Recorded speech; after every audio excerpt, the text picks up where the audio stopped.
risking your life to trap her. And I would do it again in 1 minute. Because you see, darling, without you, I wouldn't be here at all. You're the one who figured out how to get rid of Nicky Smith. You gave me my life back. So really, we're just even. Then all we have to do is get even with one more person, huh? Tina. Yeah. Mistress of Land Fair. Oh. You heard about that? Yes, I heard about that, but come on, I mean, after everything that's happened, she's not seriously going to expect us to stay out of our own home. Pete says that a sharp lawyer could make a hell of a case for her, Mommy! Daddy! Oh, children! Hey, guys! Oh, children! Oh, Well, now I know we're really home. oh my boys! Hi, darling. Grandpa said it was all right to come in. You bet. You betcha. We were going to make some presents for you. We don't need presents. You two are the best presents we have. You're the best presents any mommy or daddy could have. Hear me? I said, you hear me?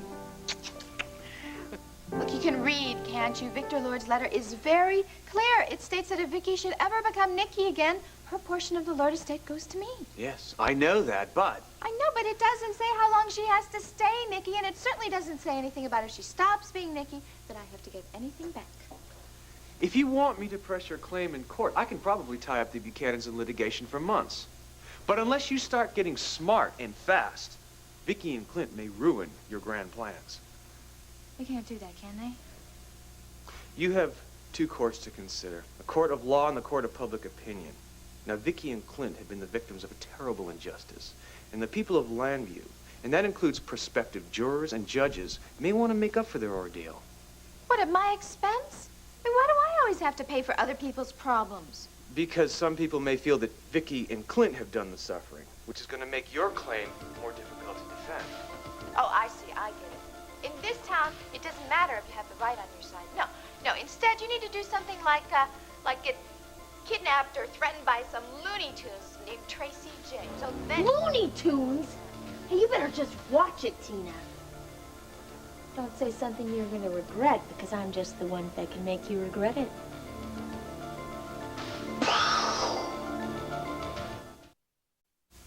Rob, you picked the perfect time to drop by. I was just leaving, and I know that Cassie wants to talk to you. Mom. Yes, darling, you and I have talked about everything that we need to talk about. Now it's time for you and Rob to talk. Thank you. You're welcome. But don't thank me. Talk to her. Goodbye, Mother. Goodbye, sweetheart. Remember, I love you very much. Good luck, you two.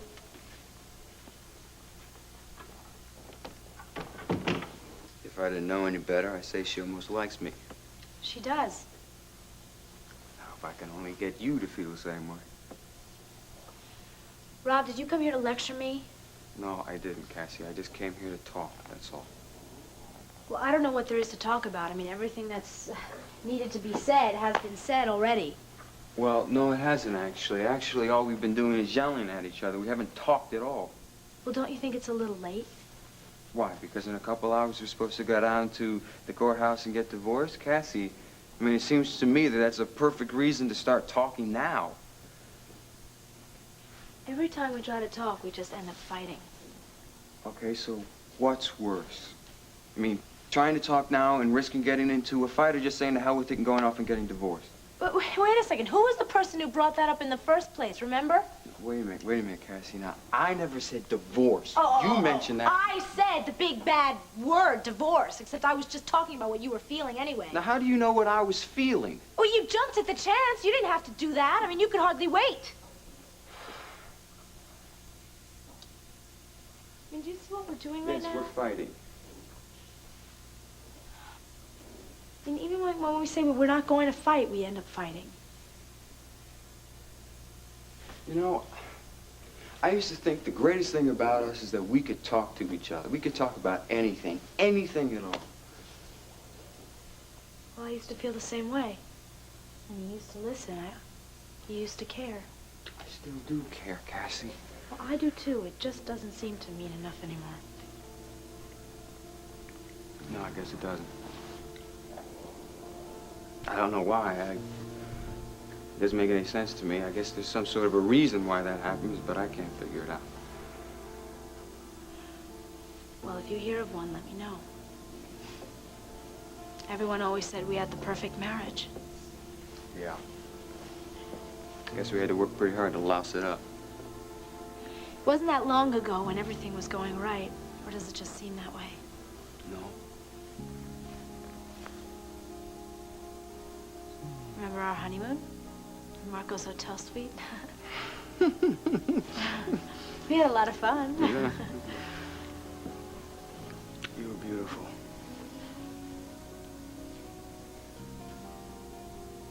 Rob, why did you come here today? Do you want to call the divorce off?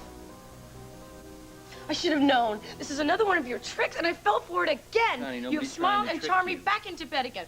I am not a one-night stand, mister. Do you hear me? You listen to me? Maybe you haven't changed, but I have. I've got a lot of respect for myself, even if you don't. This has nothing to do with respect. Oh, you can say that again. It's a matter of life and death. Oh, come on with that excuse. It's so flimsy. Will you listen to me? Do you think last night meant nothing to me? Do you think I want to see you get dressed and walk out of my life again? That's the way it sounded to me. Damn it, Connie, I don't have any choice. If somebody recognizes me, David and Jenny are as good as dead. David and Jenny, are those the only lives that matter? Brad, what about your life? You didn't just put it on hold, you gave it up. And for what? For a woman that you're never going to see again. Sweetheart, I don't expect you to understand this, but I didn't sacrifice anything for Jenny. She gave me a lot more than I ever gave her. You're right, I don't understand that. Is this another way of you telling me that you still love her? Of course I still love her, but not the way you think. I can't pretend I don't have any feelings for her. I don't want you to pretend. I just want you to be honest with me. I am. But you don't want to accept the truth. Now, as long as I'm forced to live the life I've chosen, I can't really be with you the way you want me to be. I'm sorry, Connie. You're sorry. No, I'm sorry. What are you doing? I wouldn't want to ruin your perfect arrangement. You, David, and Jenny. Don't worry, Mr. Bud Van Dyke. As soon as I get dressed, I'll be out of your new life for good.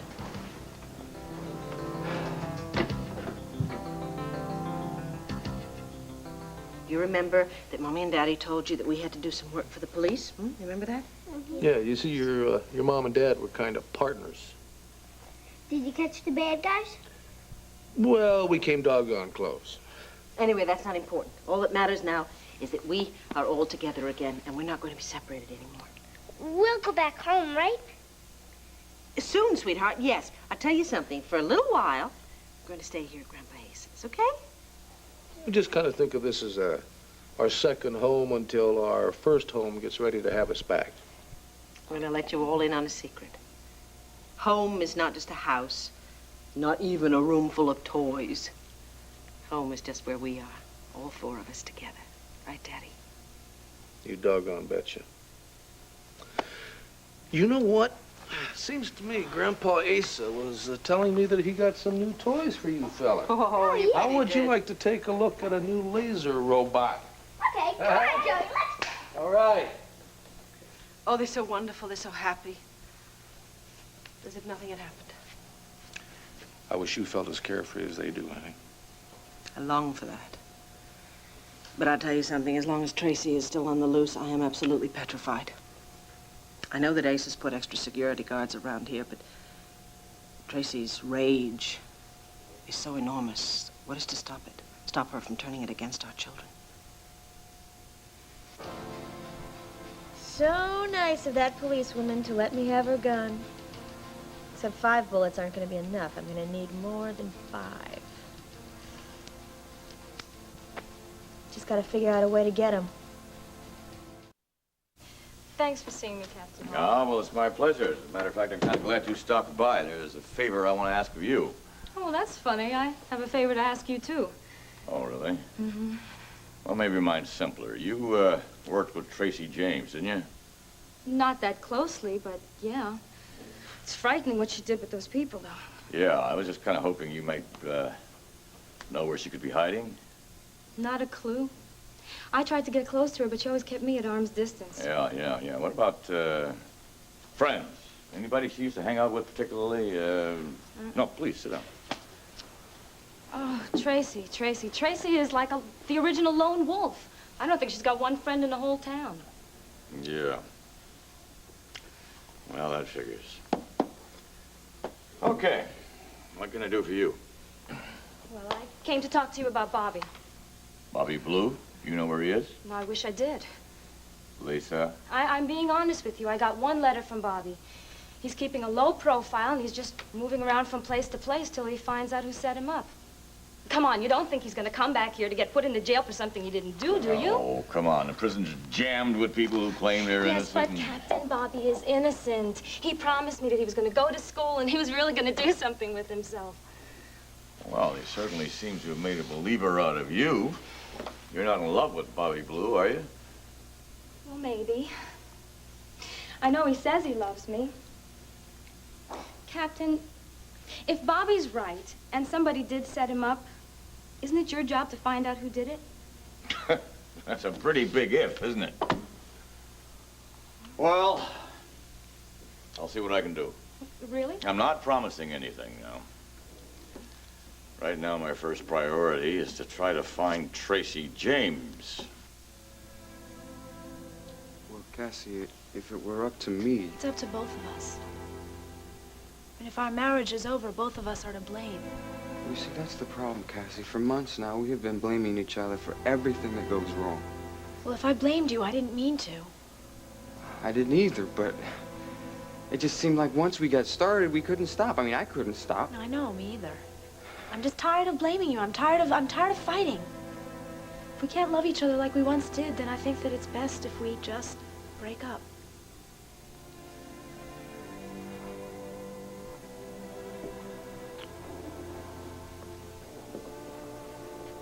You want to be friends? Yeah. I mean, in time, you know, I think it's best now if we just break peacefully, though. Okay, well then I'll take the first step. I'm sorry for not believing you, and I'm sorry for blaming you for defending Kipling. I should have trusted you a lot more. Well, I mean, I should have been more understanding. No, you're very understanding. I mean, you had just lost your mother. You were going through a lot of pain. I should have been more willing to stand by you than I was to find that damn killer. See what we're doing? We're finally talking. Yeah, we are, aren't we? Why is it that people always wait till they get divorced before they start talking to each other? Oh, no. Me neither.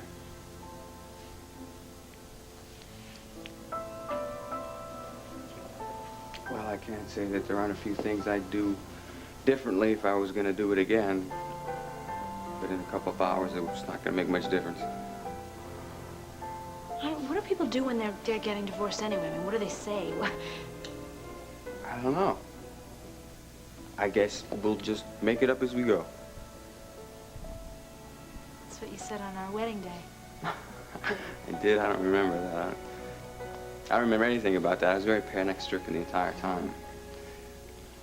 I remember kissing you and finally making it official. Well, this is going to be official, too. What do you think? I think we'll just make it up as we go along.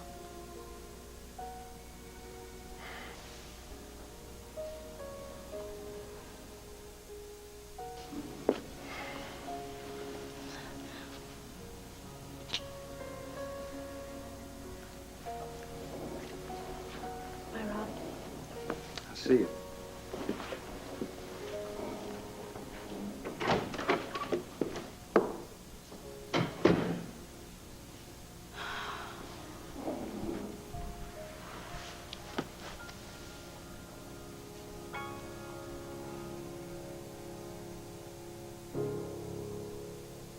What are you suggesting, Pete, that we wait her out?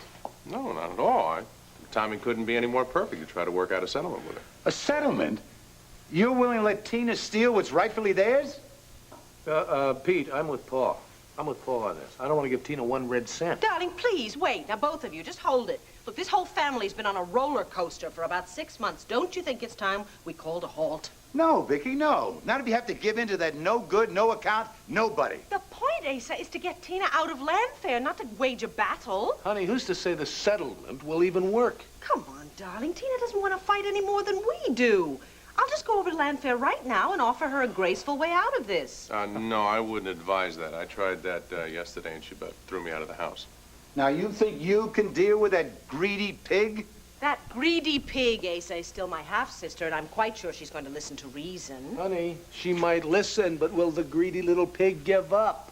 Huh? You know how she feels about you and me. No, I know how she feels about Nicky Smith, but I'm Vicky now, and I'm sure she accepts that. Vicky, if you were Joan of Arc, she wouldn't accept it. She's not going to give an inch, and you know it. No, I don't know it. None of us know it, Asa, and we won't know it until I go over there, see her myself, and give it a try. This picture doesn't do you justice, Vicky, because I hate you even more in real life.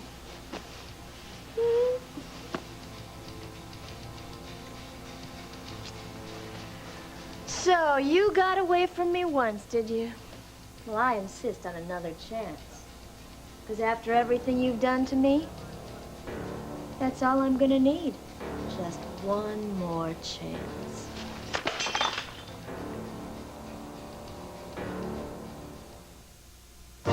One Life to Live will continue in a moment.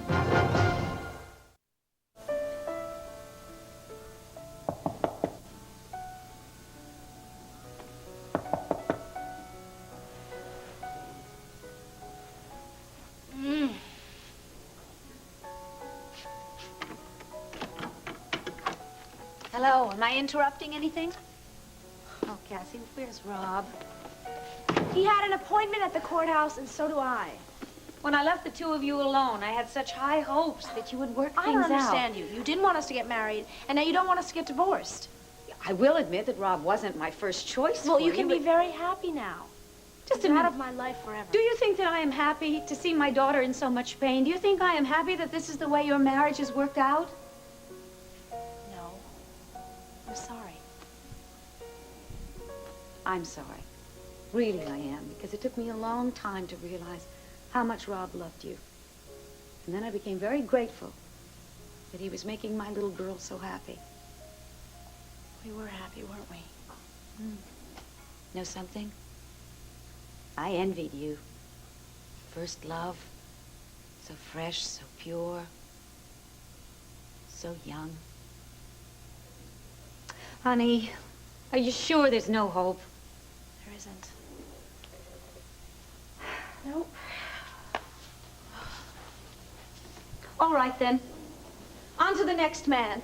And there will be a next man, even though right now it's hard to Mom, believe. please. I think this one should be a bit more worldly, though. Wealthy, of course, handsome, and from a good family. Mom, I am not even divorced yet. You're telling me to go on to the next man. Who, the Prince of Monaco, huh? Oh, that's an interesting prospect. Please, will you go home, please? Honey, I am not going home. You need somebody to take you to the courthouse. You'll try to marry me off to the judge. I know you. A judge? Oh, no, you can do much better than a judge. Mom, I love you, but out, please. I would like to be alone. All right. Fine. Fine. But believe me, Here you go. you're not alone. Because married or not, you've got me for a mother. Whether you like it or not. Bye.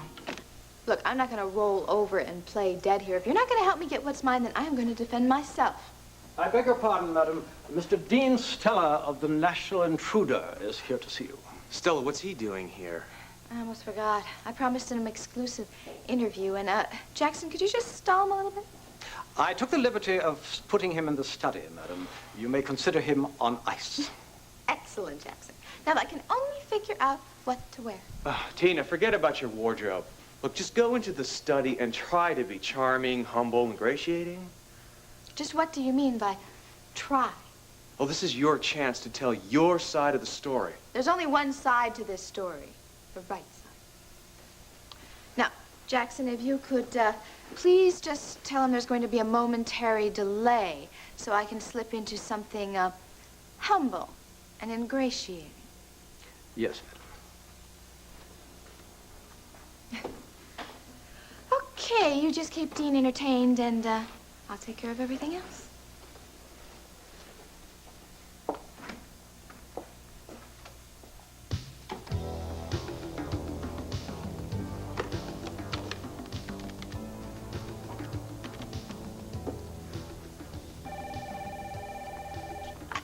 Hello? Ray, it's Steve. Oh, Steve. I thought you'd forgotten all about me. Don't give me a hard time. I've had my hands full with you-know-who. She hasn't gotten wise to you, has she? Not yet. But she's so desperate to hold on to her money, she's seeing enemies everywhere. Well, she's a smart lady, but it's just a little bit late, isn't it? Yeah, well, we haven't got our hands on all the money yet. It's only a matter of time. With you holding the power of attorney, we'll have it all in no time. Yeah, well, what happens if we run out of time? You know, the Buchanans are free to ready for a fight.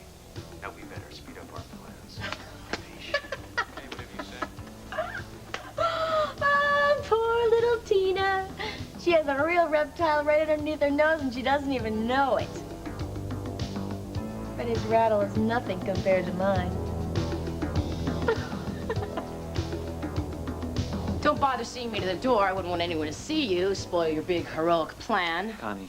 Thank you for, well, an interesting evening. Who knows, maybe my rotten luck will change and we'll see each other again. I can't let you leave like this. Whoa, you had your quota last night, remember? I'm going home and I'm taking a long, hot shower and pretend we've never met. Damn it, Connie, you're not leaving like this. Hey, this is exactly what you wanted, isn't it? Besides, you've got warm memories of Jenny to keep you company. You don't need me. I let you walk into my life once before. You're not gonna do it again. You can't stop me. The hell I can. Let go of me. No. We'll find a way to see each other, to be together. We'll work it out somehow. No. We have to. No.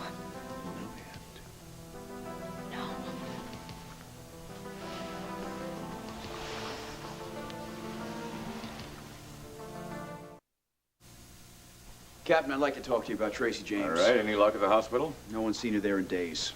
What about the sanitarium? Not since yesterday. After she attempted to kill Vicky, she was seen leaving the grounds. No one has any idea where she's headed. No, that's just great, just great. We've got a serial killer out there anywhere, just waiting to strike again. Now, I've made arrangements to have her dog fed regularly, left it out in its run. Who knows, maybe it'll lure Tracy out of hiding. Yeah, well, I guess it's worth a try. I doubt if she's worried about her dog, though. She's only worried about one thing, that's revenge against anybody who's crossed her. She's already killed 3 people, we know that. That's why we've got to find Tracy James, and we've got to find her fast.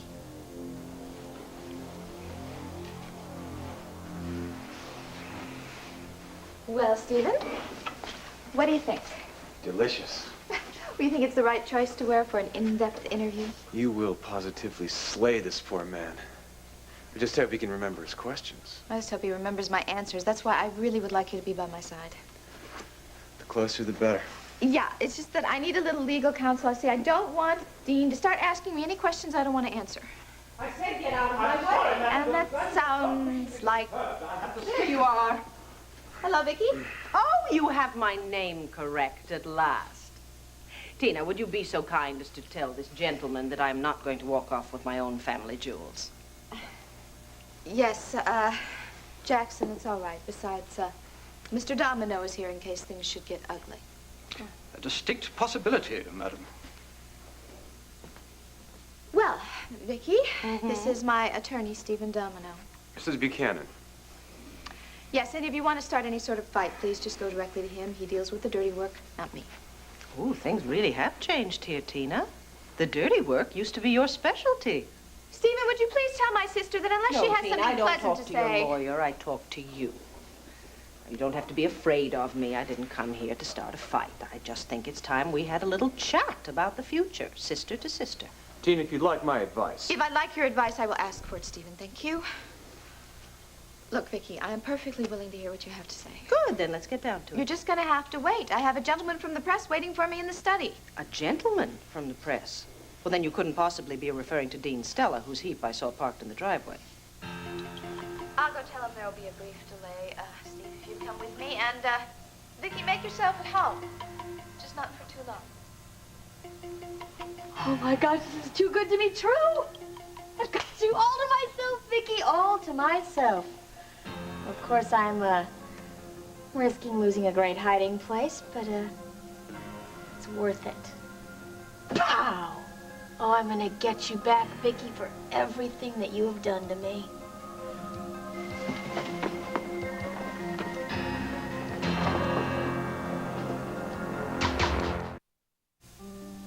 Yes, Yes, I know it's the afternoon, Pete. I know you haven't heard from me since last night. It is a very good reason. Yeah, I'd love to hear it.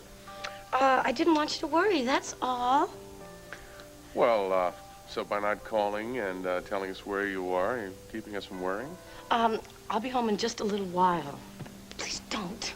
Don't what? Don't give it another thought. I'm a big girl, remember? Connie, look, you don't need any explanations. Last thing you need is to have your uncle looking over your shoulder. Oh, Pete, I knew you'd understand. Well, understanding's a whole other thing.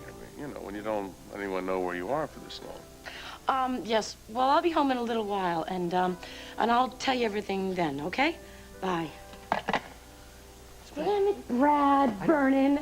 I haven't been in your life more than 24 hours, and you have me acting like a silly schoolgirl. Well, you better get used to it if we're going to keep seeing each other. You're going to have to become an expert at keeping secrets. Well, you know I want to keep seeing you. I don't like lying to my family, though. But if that's what it takes, I'm not ready to lose you.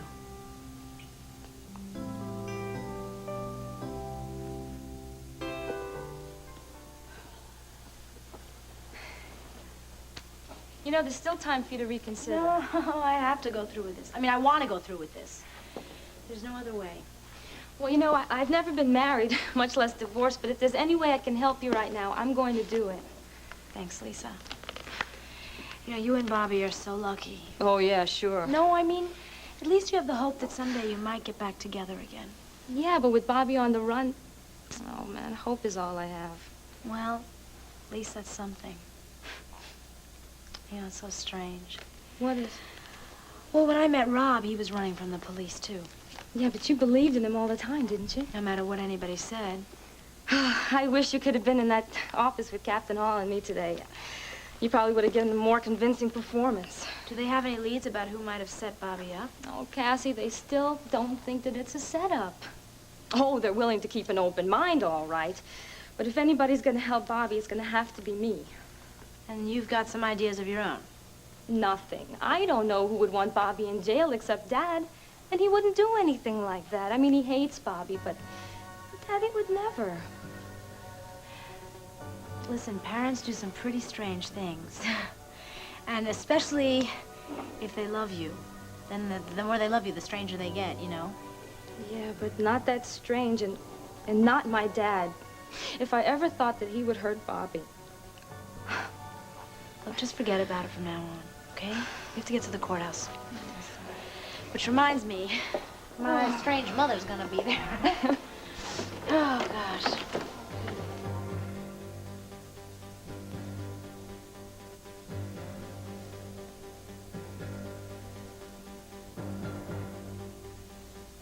Now, don't get too comfortable, Vicky. This may have been your home, but it's soon to be your graveyard.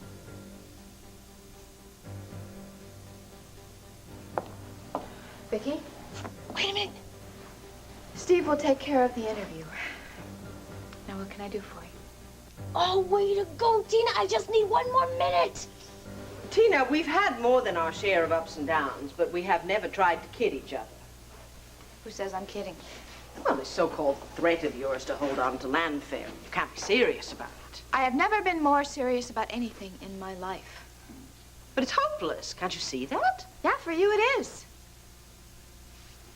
Look, Vicky, my lawyer says that I have an ironclad case. Of course your lawyer's going to say that. It's his job to argue your case for you. And when you lose it, your lawyer walks away. But your family's still here. My family. You know, my family only seems to be around when they want something from me. Oh, Tina. We want a fair and equitable settlement. Yeah. Yeah, fair for you, you mean. I know exactly how generous the Buchanans can be. No, you are going to get nothing from me, just the same way that I got absolutely nothing from you. Oh, don't be so modest. We've gotten a great deal from you, Tina. We've gotten pain, humiliation, imprisonment. And I owe you a special debt of gratitude for your haste in having me committed as Nicky Smith. am sorry about that one. I really am. At the time, I thought you really were Nicky. It's an easy mistake to make, and I am very sorry for that. No, Tina. You are not very sorry for that. Because if you were very sorry for that, you would not be trying to steal my house and my money, and you would not have tried to seduce my husband. There is not 1 ounce of remorse in you, Tina. There is no real regret. You have no sense of shame. Great, I have no sense of shame, huh? I'm not the one who came in here crawling on her hands and knees for a handout. I thought you were Victor Lord's daughter. I thought you'd have a little more dignity. Do you know that at this moment, I find it so impossible to believe that there is even 1 drop of his blood in your veins. Well, I have proof. No, you don't have proof. You have a piece of paper. There is something so alien about you. Something so cold and evil and hollow. Yeah, well, I am every inch a lord. And you and this entire family has made me exactly what I am. So, Vicky, if you aren't happy with the handiwork, then you might as well just get out of here. No, Tina, I think you're the one who'd better start packing. You want to fight, you've got one. Fine, remember that when you're lying on the mat. We'll see. No, Vicky, don't leave, don't leave.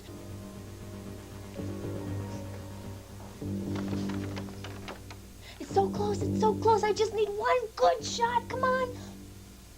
Oh.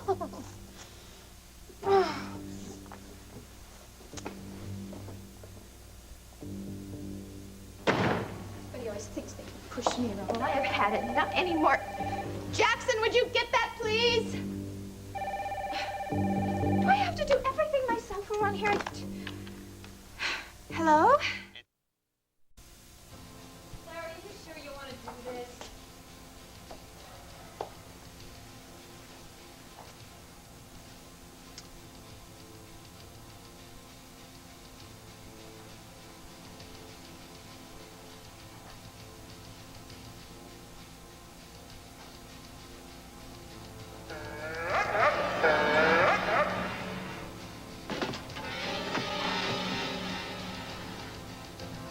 I love you, Larry, so please, please don't make me kill you.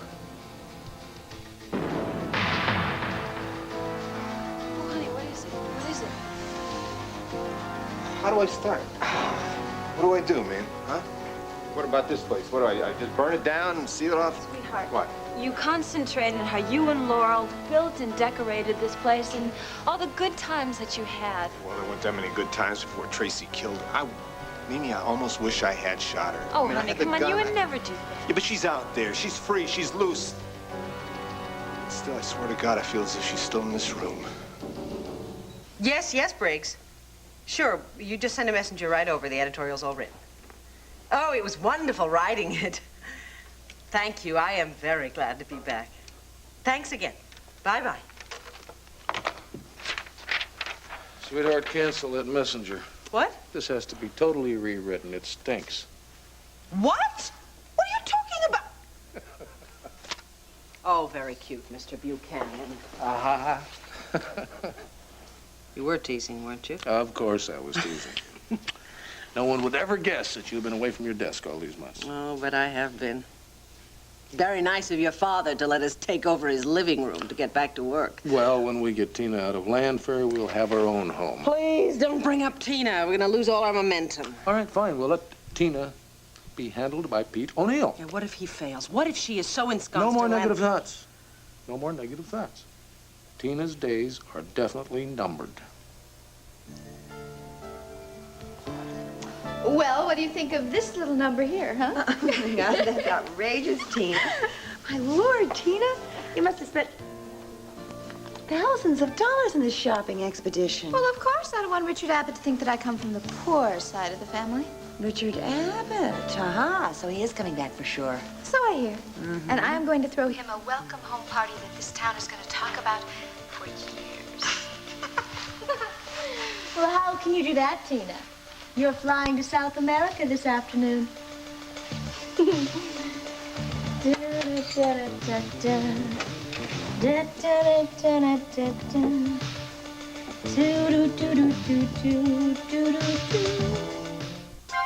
You know, darling, I really feel rather badly that we didn't get in touch with Richard and tell him that he needn't come after all. Well, I don't, sweetheart. We haven't seen him in years. We'll have a reunion.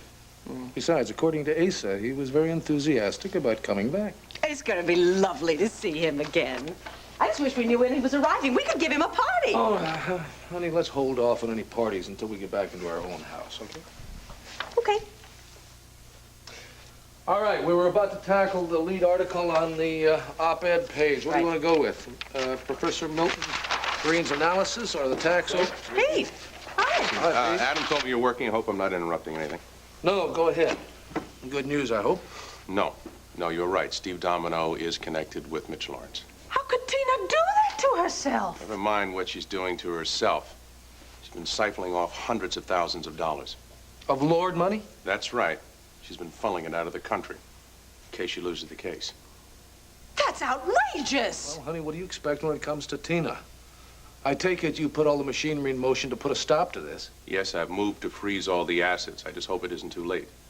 Well, no wonder she didn't want to agree to a settlement. Exactly. Why settle when you can steal it all? I've already drained a few of those bogus accounts, but there are a lot more to go. Yeah, but now that she's on to you, do you think there's time? She only knows about Mitch. She doesn't realize I've been double-crossing her. She obviously didn't revoke your power of attorney first thing this morning, huh? That's what's great about this deal, Ray. Now, Tina's basically naive and trusting. She's probably out buying party dresses instead of taking care of business. How much time do you think it'll take you before you could get whatever's left over? Oh, I'd say in a couple of hours I could make the Lord family close to poverty level. I guess naive and innocent little Tina just might have to take the rap, huh? Cheers. So when is Richard arriving? Well, I really don't know.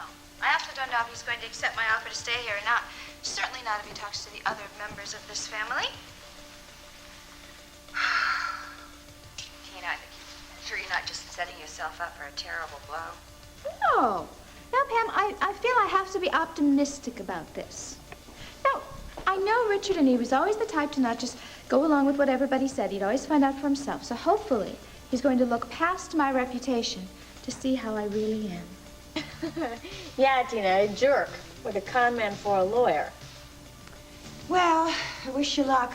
I really gotta go get started packing. Pam, have you spoken to Asa about your coming back to live there today? No. Look, I just didn't want to give him a chance to reject me before I even got in the door. I'm just gonna go over there. I'm gonna see what happens. I know what'll probably happen. Yeah, I think you're the one who needs to be a little more optimistic. I mean, especially now with Dorian out of the way. Who knows, Asa might be just a little bit more receptive. Wouldn't like to make a very large cash bet on the odds of that, would you? No, I wouldn't go over there if I didn't think I had a fair shot. Just pray for me. Oh, Pam, I meant to ask you, did you borrow my National Express card to charge something over the phone? Of course not. Yeah, no, I didn't think you'd do that. I don't know who did, though, then, because it was out there on the desk, and I know I didn't put it there.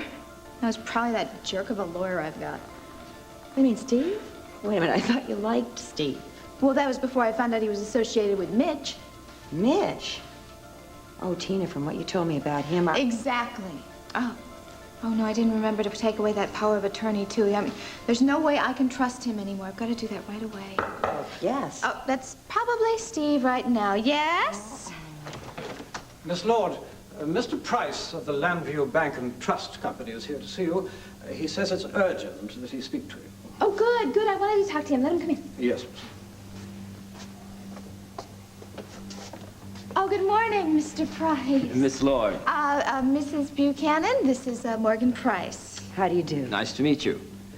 Miss Lord, I'm afraid the withdrawal you requested is impossible. I don't understand. Well, you already withdrew all the money from that account. Or at least Mr. Domino did on your behalf. Oh, my God.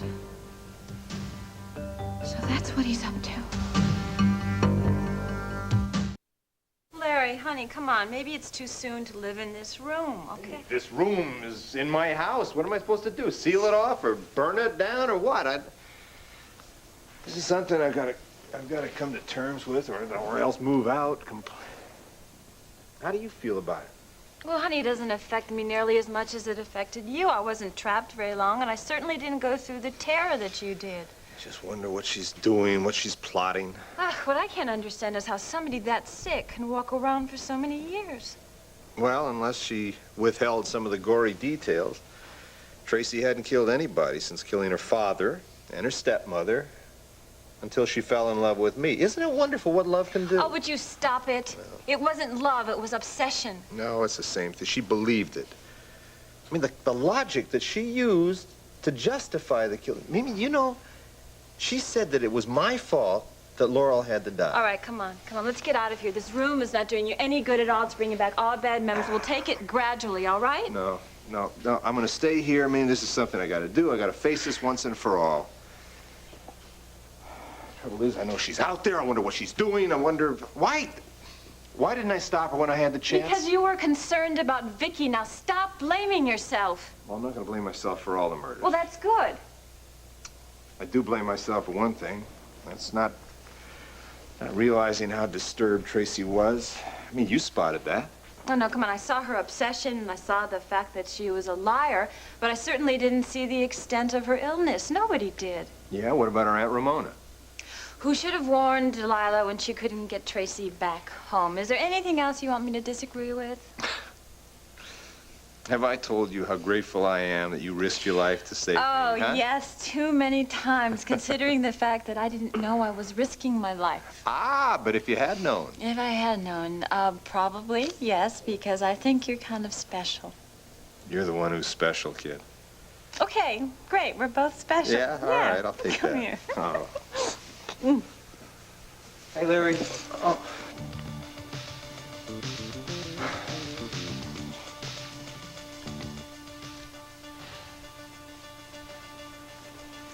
Yes, Mrs. Buchanan. Oh, Jackson, Miss Laura just tore out of here so fast. She left all kinds of instructions. Now, one of them was that you were to let the rest of the staff know that they have the rest of the day off. Oh? Well, I don't know exactly why, but you do, so enjoy it. Thank you, madam. Oh, before you go, could you just help me get my bags downstairs for Yes, Jackson? of course, Mrs. Buchanan. It's about time everybody got out of this house.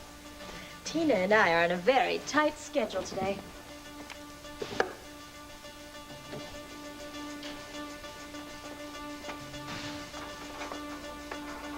Pete, can Tina really ruin us and get away with it? No. No way. We're going to slap her in jail. There's no way she can get away with it. Believe me. Well, I am certainly willing to press charges. I hope to hell you are. You bet I am. I mean, this is just pure greed. It's thievery. Not only is she trying to turn us into paupers, she's trying to rob our children of their rightful inheritance. Oh, yeah, but she will, of course, believe that it is her rightful inheritance. No way. There's no way about that. But there's only one problem. You see, I can't move against her until this is all settled, but at least freezing the assets will keep it from continuing. Yeah, but she can still leave town. I mean, she could fly off to wherever she's got that money stashed away. No way. She's not going to do that. I really believe she thinks she can win this case. Now, this was just a contingency plan. Pete, when this is all over, I want you to sue her for everything you can think of. Yes, and I think maybe a little time in jail might get her attention, straighten her out real quick. Right. Good. Well, I'm glad you both feel this way. I better be going. I just wanted to stop by and give you a progress Well, report. wait a minute. What about Tracy James? Have you ever heard anything about her? No, the police are still searching for her. Now, you be cautious. You don't have to worry about that. Believe me, I learned my lesson. I'm not going to get in her line of fire again. Okay, good. You two take care of yourselves. I'm going to move on. See you, Pete. Yeah. You know what's wrong with us? We're too decent. We have to fight Tina on her very own low level. Wait a minute. Who are you calling? Rafe, just got off the phone with the mayor. So, Captain Hall just finished talking to the commissioner. What are we supposed to do, Herb? We can't find her. Shh. It's hard to believe that one psycho can outsmart every law officer in this town. Herb, you want to come out here in the trenches and help? I'm not saying you guys aren't doing your job. Then what are you saying? I don't know, just that the pressure is starting to build. Now, I think we ought to bring in the feds if you haven't located her by tonight. And she may have slipped out of town already. Fine, let the feds find her. I don't care who does it. Sounds like Detective Garrettson is at the end of several ropes. He should be. You know, he should be brought up on charges for that little game he played with Vicky Buchanan. You know, it almost killed her and it lost the suspect. Well, maybe that's why he's taking it so personal. 3 murders. While the police chased Dr. Ivan Kipling and hand us a case against Clint Buchanan. You know, if that young lady surfaces in another country, she's gonna be dictator within 3 weeks. Herb, I don't know what you're doing right now, but you gotta put it away. I am in the middle of a major catastrophe here. I need your help.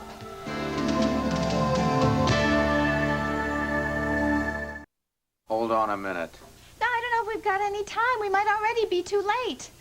Look, Herb, you've got to help the Lord family from having to go on welfare here. I'm a victim here, the victim of extortion, of fraud, and every other scam you can think of. Tina, we're in the middle of a murder threat here. I presume you know about Tracy James. I could care less about Tracy James. I want you to go after Steve Domino. Steve Domino? What, you know of him? I know the name, yes. He's part of Mitch Lawrence's legal team, isn't he? Yes, but he's my lawyer, too, and I didn't know about all that, but now he's trying to siphon my money out of all my accounts. Well, if I'm not mistaken, those accounts were set up so you could siphon off money from Clint and Vicky. Look, that's my money, too. Victor Lord was my father, too. Tina, I really can't deal with you today. Go to the police, file charges. They will investigate. But that'll take too much time. Look, somebody's got to catch up with him immediately. Well, did you tell the banks to revoke his power of attorney? Yes, I did, but I don't even know what banks he used. He used a whole mess of... That's just brilliant. Now, would you please take this problem elsewhere? Yeah. Yes, I'll be right there. I have to see Jensen. Tina, you want to leave with me? No. No, I am going to stay right here, and I am not leaving until I get some help. I am a citizen. I have my rights, you know. Maggie?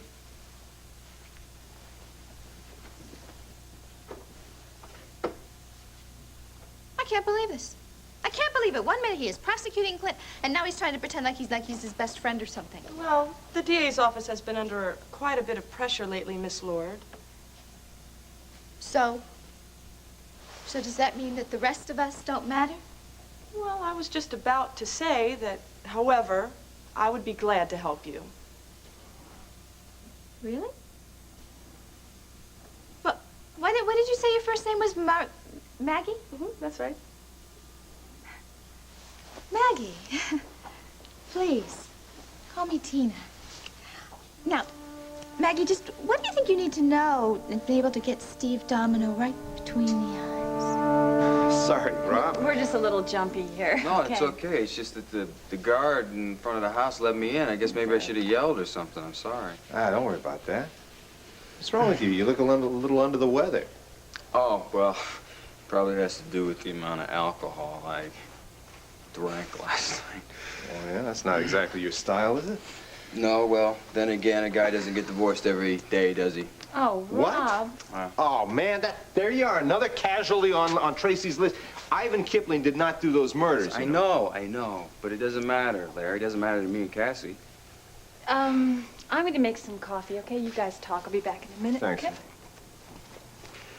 Larry, I feel really bad about not being at the hospital yesterday when you were brought in. Don't worry about that. No, don't say that. I mean, I feel terrible that I was so preoccupied with myself and feeling sorry and drinking and getting drunk and stuff that I didn't know what was going on. It wasn't until this morning when I heard the news and I found out. I cannot believe it, Larry. I mean, she actually copied this room and put it over at her house. You know, I think that she saw some pictures that I had. Mom took some pictures of the two of you in this room, and I think she swiped one for me. Yeah, well, it doesn't really matter. I want you to sit down. Let me talk to you for a minute. Listen to me. Don't let Tracy do this to you and Cassie. I mean, so you're divorced, so what? You start over again, all right? Larry, I tried.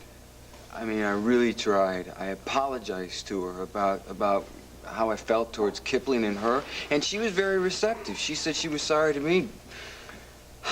But Larry, something's just missing, you know? We lost it somewhere along the line. I don't know what it is, but it's gone. She also says that she's angry because we never believed her about Tracy. Remember that? Yeah, all right, that doesn't matter. What you do is you start all over. Rob, don't let Tracy do this. Don't let her win this. What I'm telling you is that it's got nothing to do with Tracy. Now, what's the matter with you? You're acting like you're all wired or something. Listen, yeah, I'm upset.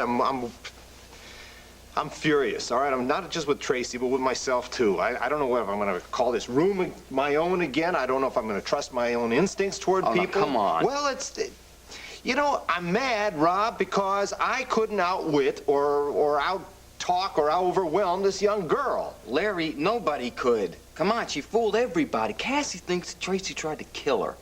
Do you remember that gas leak, that thing in the apartment, the Bobby Blue and Lisa Bear? Oh, my God. I'm sorry, I shouldn't have told you. You know, I didn't try to kill Tracy. And you don't want to know why? Because I reacted as a doctor. All I could think about was tending to Vicky. Larry, you are a doctor. It makes sense. Come on. I mean, it just shows you that you've got some humanity to you, that you care about healing people. I wish I felt the same way myself. Do I have to remind you that you had a bullet hole in your shoulder as well? She killed my wife, your mother, Rob. And I let her get away, and I don't want you to let Cassie get away. Man, you're lucky if you have real love once in your lifetime. You really cared about Mom, didn't you? Tracy knew it, too. But she didn't care. She didn't care about anything. She didn't care about Mom's life. She didn't care about your life. She didn't care about anything. She got rid of Mom like she got rid of the garbage. You know, I don't think I would have done what you did. If I were in your shoes, I would not have helped Vicky. You know what I would have done? I would have blown Tracy's face off. I guess that means I'm not going to be a very good doctor. I don't heal instinctively. Cut that. That's nonsense. You have no idea how you would have reacted in the same situation. That's exactly my point, Larry. Why are you berating yourself? Yeah, you're right. Okay, fine, I won't. It's just that I know she's out there, and I know she's going to do something to someone again, and... Would you get off this doctor trip for once, just for a minute? I mean, think of yourself, all right? I, for one, am very happy that there are 2 cops outside of this house. Yeah, well, that makes 2 of us. Larry, Rafe is here. And 1 inside the house. Rob, Larry? Rafe, any news on Tracy? Yeah, but you're not going to like it.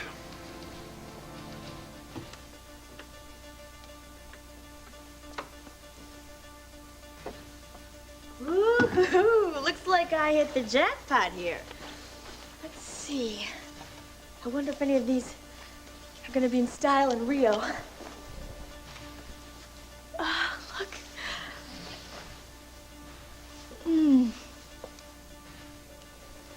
Oh, wait a minute, Trace. You gotta travel light. Travel light.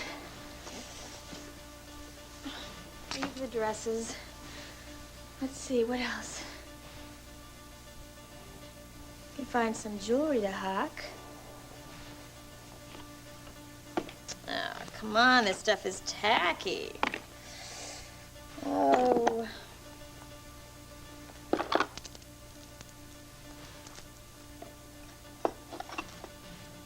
Uh-oh, uh-oh.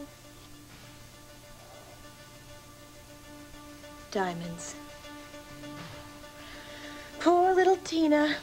The lawyer takes all your money, and I take all your jewels.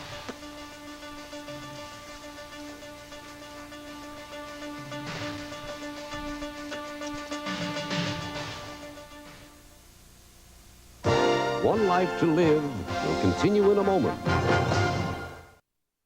That means you haven't found Tracy yet. Not yet. Yeah, not yet, not ever. Larry, I'm sure the police are doing everything they can. Oh, yeah, I'm sure. The way they protected Vicky? You let her get out of the building. You let Tracy escape. I don't know why I'm yelling at you. I helped you. Hey, I'm the first one to admit that we deserve bad press on this. We got every available man in Pennsylvania looking for her. Now, she did not get out of this town on a bus, a train, or a plane. I can guarantee that. Well, she's got to be in Lambview still hiding out. We're pretty sure of that. Well, she wouldn't leave town without me, without the love of her life. We're beefing up the security around your house, Larry. You mean you think she's going to come back after it? Are you kidding? This girl knows no limits. Well, I'm not going to go into hiding, Rafe. I'm going back to work. Oh, there's no way. I'm going back to work tomorrow. Forget it. And maybe I want you out of circulation, too. Absolutely, and you are not going out of the house without police protection. Hey, wonderful. Whatever. I'm a hostage again in my own study for crying. Whatever happened to that dog, Ilsa? What happened to her? She hasn't tried to get to her yet. She may be stalling to make us think that she's left town. Well, that would make sense, because she's probably gonna wait till everybody forgets about her before she strikes again. Can't let that happen, Rafe. You got to stop her before she does something. Larry, we're trying. Yeah, but you're never going to do it. You know why? Because you don't know how she thinks. You see, I do. I know her better than anyone else. I know how she thinks, and I'm going to do something about it. Well, you're not going anywhere, Larry. What do you use me as bait then? You are bait in your own home. I'm going to tell you something, Rafe. If she does come back here, I'm going to be waiting for her. She's not going to get away. And this is top priority. Got it? Thank you. Maggie, you are a wonder. Well, you came in here with that injustice, Tina, and I couldn't just sit back and ignore it. Well, some people do. Herb did. I hope this doesn't get you in trouble, though. I can handle myself. I bet you can. You seem very self-assured. Now, I just put a few things in motion. We haven't nailed Steve Domino yet. I still have a few questions I want to ask you, Tina. Fine. Well, what do you say we do it over lunch? My treat. That is, I think I can still spring for lunch. Tina, whatever gave you the idea to give that lawyer so much power? Oh, I don't know, Maggie. I have a real problem. See, I'm always trusting people too much. Trusting them with $1 million? Yeah, well, I guess maybe I just didn't want to be bothered with it. Oh, thanks. You know how it is. I mean, they're so boring. There's all that paperwork and stuff, and he just said he'd take care of it, and so I said fine. Is it true that you intend to take over the Lord estate when you're done with your case? Well, I'm not going to walk away from it poor. But my sister and Clint are out to get me. And I have every bit as much of a right to live as a lord as they do. Besides, what about you? You know, it's going to look pretty nice. I can just see it now. Maggie Delakian saves Lord Heiress. That's going to read very nicely indeed. Look, don't worry about my image, okay? All right. Let's just go have lunch. Okay. I bet we have a lot to talk about, Tina. I got to get my coat from my office. Oh. You still here? Yes, we were just on our way out. The two of you together? For lunch. Anything wrong with that? Does this mean that you've been helping her while I was out of the office? It's nice to know somebody in this office knows something about justice. Yeah, I'd like to have a word with you. See, I told you you'd get in trouble. Anybody who helps me with anything gets in trouble. Well, Maggie, I'll just meet you there, okay? Okay.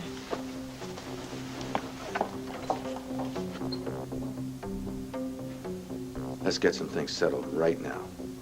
We are not going to settle anything if you talk to me in that tone of voice.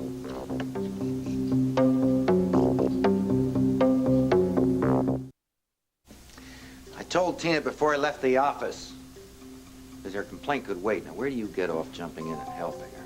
Oh, is it true then? Is there a general persecution of Tina Lord going on? She's trying to steal the Lord estate out from under Vicky and Clint. And what are we supposed to do? Let Steve Domino take it from everybody? She should have gone to the police like I told her. Now, what did you do? Make all the calls? Yes, I made several. It took about 10 minutes.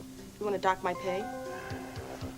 I wonder if you would have done that for anybody else. Anybody whose name didn't have power and dollar signs all over it. You're very bright, Maggie. You're very ambitious. But you better watch out who you bend over backwards for. Oh. Have I committed a sin because you wanted the publicity, boss? Now, this whole office got creamed over Clint Buchanan's conviction. And now you want to get back in with the Buchanan family by ignoring Tina. My main consideration at this moment is to get the paperwork done so we can move on Tracy James as soon as the police haul her in. Well, then I humbly suggest that gives us plenty of time. Certainly for lunch. And that's where I'll be, at lunch. With Tina Lord.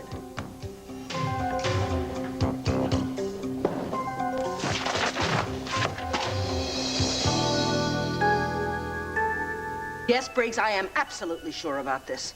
As soon as it's written, we're going to run it right over to you. Well, I don't really care what you move off the front page. I want the space, okay? Yes, bye. What's wrong? Well, mightn't we have discussed this before you picked up the phone?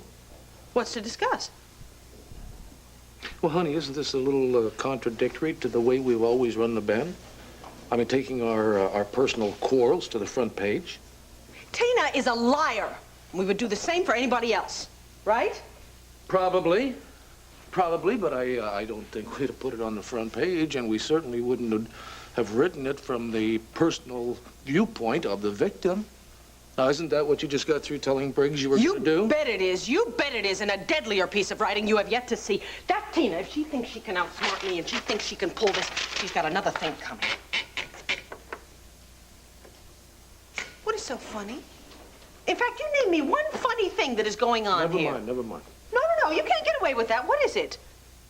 Honey, I don't want you to fly off the handle. I mean, I'm sorry. I insist that you tell me, all right, Clint? Please. All right, I just got a quick glimpse of Nikki. There, now you see? See your expression? I knew I shouldn't have told you. That terrifies me, and you know it. But honey, it shouldn't. Look, it's just another little example that the two of you have merged, that's all. Oh, for heaven's sakes, I haven't done anything different, have I? Actually, yes, I guess I have. You're right. Before, we would not have taken our personal quarrels to the front page of the paper. Because, damn it, Clint, she deserves it. I agree. I agree. I'm just wondering, honey, if we want to do that. For the sake of the banner. You're right again. Journalistic integrity. That is the issue. Now I gotta call up Briggs. Tell him I take back everything I said. I'm sure Briggs will be able to handle it, sweetheart. He's just going to have to get used to this new high-tempered hellcat that is now publishing the banner. Oh, let me tell you something. This has nothing to do with Nikki creeping into my personality. This is just an example of how far Tina has pushed me. Maybe. Maybe not. I will believe this merge theory of yours when I go off the parachute drop. That's a good idea. That's a very good idea. Why don't you pick the kids up from school and take them to the amusement park? Just test that little merge theory. Honey, this is my first day back at work in over 8 months. I think overtime would be appropriate, not quitting early. But after you have been through all these months, I think that having a good time and enjoying your children is entirely appropriate. You talked me into it. But I gotta call Briggs first.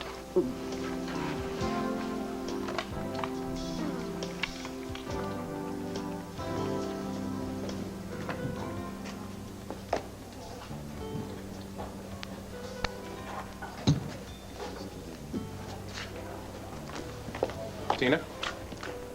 What, are you lying in wait for me, is that it? No, it was a coincidence. But as long as we're here, how would you like to talk about settling this case? I wouldn't. I thought we already decided that. Ah, yes, I know. But that was before I found out that you were embezzling Lord funds. Well, that's not true. Come on, Tina. I found out you opened up some bank accounts out of the country. What's the matter? Trying to siphon off the money before you lose the case? I put away a little in case I should lose, but nothing like that, believe me. You know, Vicky and Clint are ready to nail you for embezzlement. You could do jail time. Now, just how ungracefully do you want to lose? Would you just listen to me for a minute, all right? I just found out that my lawyer has been the one putting these monies into these funds. He's stealing from all of us. Right, that's right. Blame it on your yo-yo lawyer. No, I swear to you, this is the truth. I was just over at the DA's office. I'm trying to get him arrested. You know, every time you swear you're telling the truth, I know it's time for me to start ducking. I told...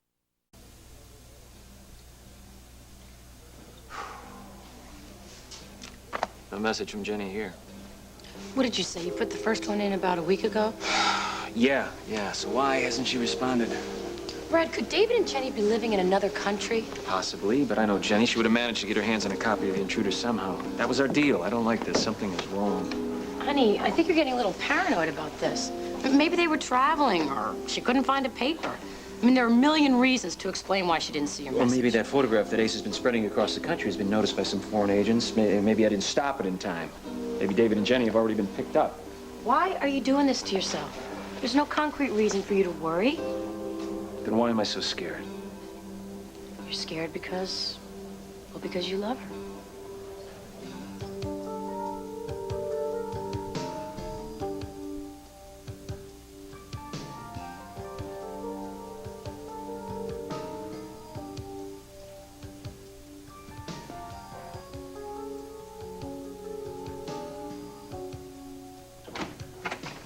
David? Honey? Jenny, guess what? What? I just finished the second movement. Oh, that's great. I am ecstatic. I never saw you this inspired in Landview. Who had time for inspiration in Landview? We're always dealing with one crisis after another. And now all of our problems are behind us, and we are settled and carefree. And deliriously happy.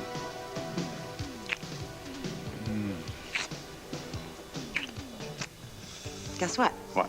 Believe it or not, our mail has been forwarded. I don't believe it. Unfortunately, I still didn't get a copy of The Intruder.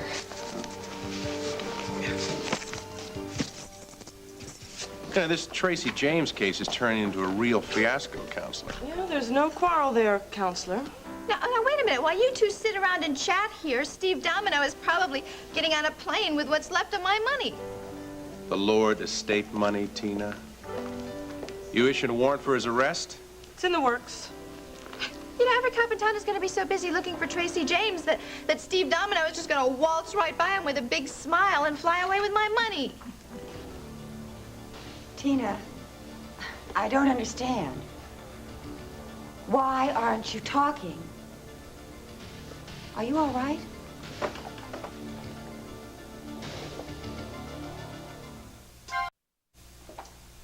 Clint. Oh, hi, Pa. Where are Vicky and the boys? At the amusement park. How the hell could you let her do that? This killer's still on the loose. Now, wait a minute, Pa. Tracy is not lying in wait for Vicky. She's busy running for her lousy little life. Besides, I encourage Vicky to pick up the boys from school and go have some fun. This family's been a little short on fun lately, you know? Tell me about it. By the way, have you heard that Tina and her attorney have been siphoning off hundreds of thousands of dollars from the Lord accounts? What? And you're just standing here? Paul, I'm a happy man. And it has nothing to do with having or not having money. You, my friend, belong in a rubber room in a sanitarium. No. Now, look, I had my little explosion already. Besides, Pete O'Neill is handling the case, and he's getting a court order to freeze the assets, and we're going to press charges against Tina. Maybe this time next week, she'll be peeking out behind bars. How about a lynching party for this afternoon? No, now look, I just had to restrain Vicky from writing a personal attack on Tina and running it on the front page. I don't want to have to tie you down, too. Vicky was going to write a personal attack on the front page? Damn.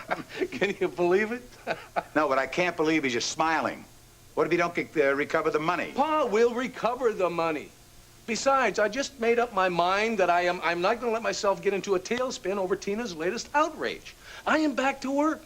My wife is out on an outing with the kids. Life is back to normal.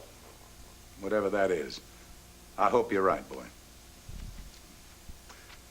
How's your family life, Pa? You got a wife running around here somewhere, don't you? Yeah, I got a wife. Living with Tina. Oh, no, come on. You're making it sound like that's her first choice. Well, maybe all the hotels in Landview were booked and it was her second choice. Oh, come on, Pa.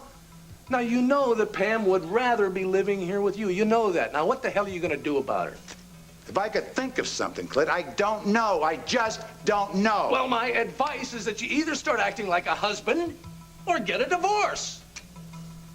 Well, it's been nice chatting with you ladies, but I better be running. Make sure that Steve and Tina don't make off with the entire Lord estate. Steve, not Tina. Pete, I think you're making a mistake on this one. Not a chance, Counselor. Besides, Tina, I don't know why you're kicking. Money was never yours in the first place. Now, that money is legally mine, Mr. O'Neill, and you know it. Well, the issue of who owns what is going to be decided by another court. But in the meantime, I'm just happy that our office is going to protect the Lord estate from Stephen Jason Domino.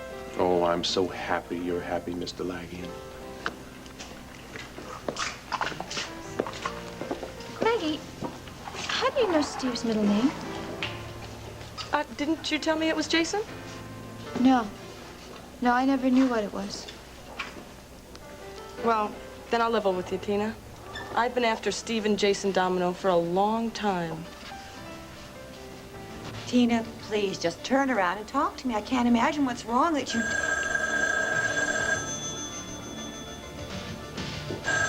Do you want me to get that?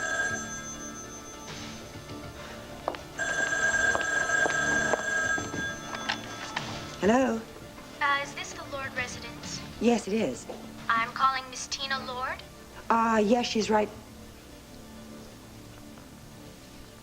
Hello? Yes, I'm here. Miss Lord's not here right now. Can I take a message?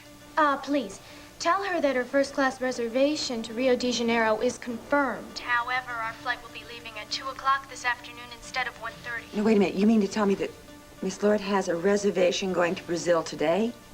Yes, ma'am, on Brasilia flight number 455. Is something wrong? No, that's fine. I'll give her the message. Thank you.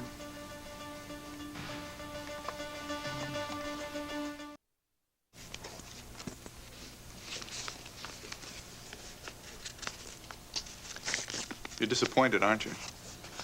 I'm sorry. That means you haven't cut your ties to Landview. Hey, if I wanted news from Landview, I would pick myself up a banner. Well, you still miss your friends. You try to pretend you don't. I try to pretend I don't see it. So why are we both pretending? I know why I'm pretending. I'm pretending because I feel guilty as hell for forcing you into this double life. David, stop. Don't do this. Come on. This was my choice, and I don't regret it for 1 minute. Not even when you think about Landview?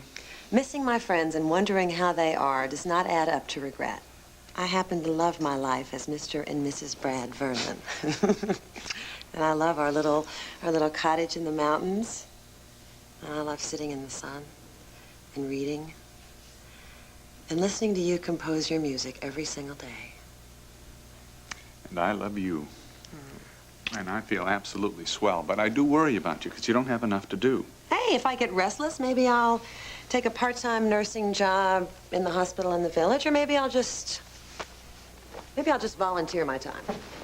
Maybe I will give piano lessons so we can have a little stream of children running in and out of here. Oh, yeah, right.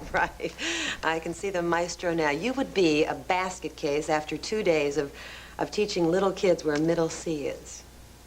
I have an idea. Why don't we go into the city tomorrow for lunch? We'll hit a couple of newsstands, and I'll bet you will find a copy of The Intruder. The only reason I want to see The Intruder is because I'm worried about Brad. I know. I can't forget my obligation to him. That was part of the deal. David, you know that.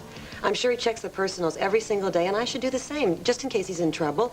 Maybe he thinks we should know something that's happening in Landview. To what end? So we can run back there and blow everything? He could put an ad in just because he decides he misses you. David, he is not going to do that. I hope not. It's only over the last 2 weeks that we found some semblance of peace and finally stopped looking over our shoulders, and I'd hate to see anything interfere with that.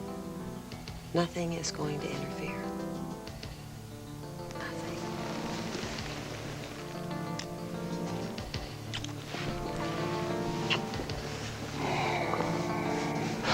Now, what am I supposed to say to that? I didn't mean it as an accusation. You say that I'm paranoid because I love Jenny. In other words, if I didn't love her, I wouldn't be paranoid? Now you're overreacting. Oh, when did you get your degree in psychology? Not to mention defensive. And I don't need a degree to see that. No, you're defensive over Jenny and my feelings for her. Sweetheart, look. I know. Being jealous of Jenny is like being jealous of the ocean or something. It's just there. It won't go away. It's okay. Look, it's something that I made peace with a long time ago. It doesn't interfere with my life from day to day, and it has nothing to do with my feelings for you. So why can't I accept that? Because I'm not mature enough? Or because every woman fantasizes about a man who will come along and have those kind of feelings? Look, I guess I'm angry because I can't get that kind of devotion that you have. You think that's it? I think that it's not fair for you to judge our relationship to the one I had with Jenny. Besides, I love Jenny a lot more than she ever loved me. Gee, Brad, it's almost like we're in the same boat. All I know is it's you and me, here and now. And that's all that counts. Yeah, Jenny in the shadows.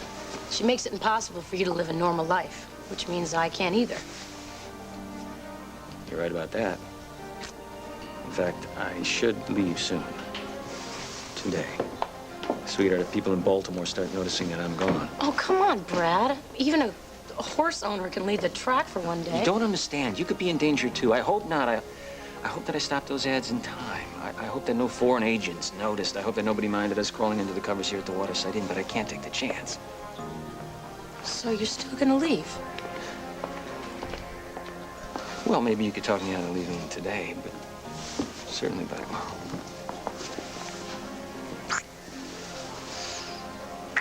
You just convince yourself that you're talked out of it today. You do know that if you were in Jenny's place, I'd be doing the same thing for you. Would you? Would you sacrifice your whole life for me? Hope I don't have to depend on that one. It's that simple, huh? Pa, I'm not saying that it is simple. I never said it was simple. I'm just saying that it's time for you to stop straddling the fence and move in one direction or the other. And I'm not criticizing you. Must be my ears, then. Pa, look, you have been the most wonderful and caring and dedicated father and grandfather anybody could ask for.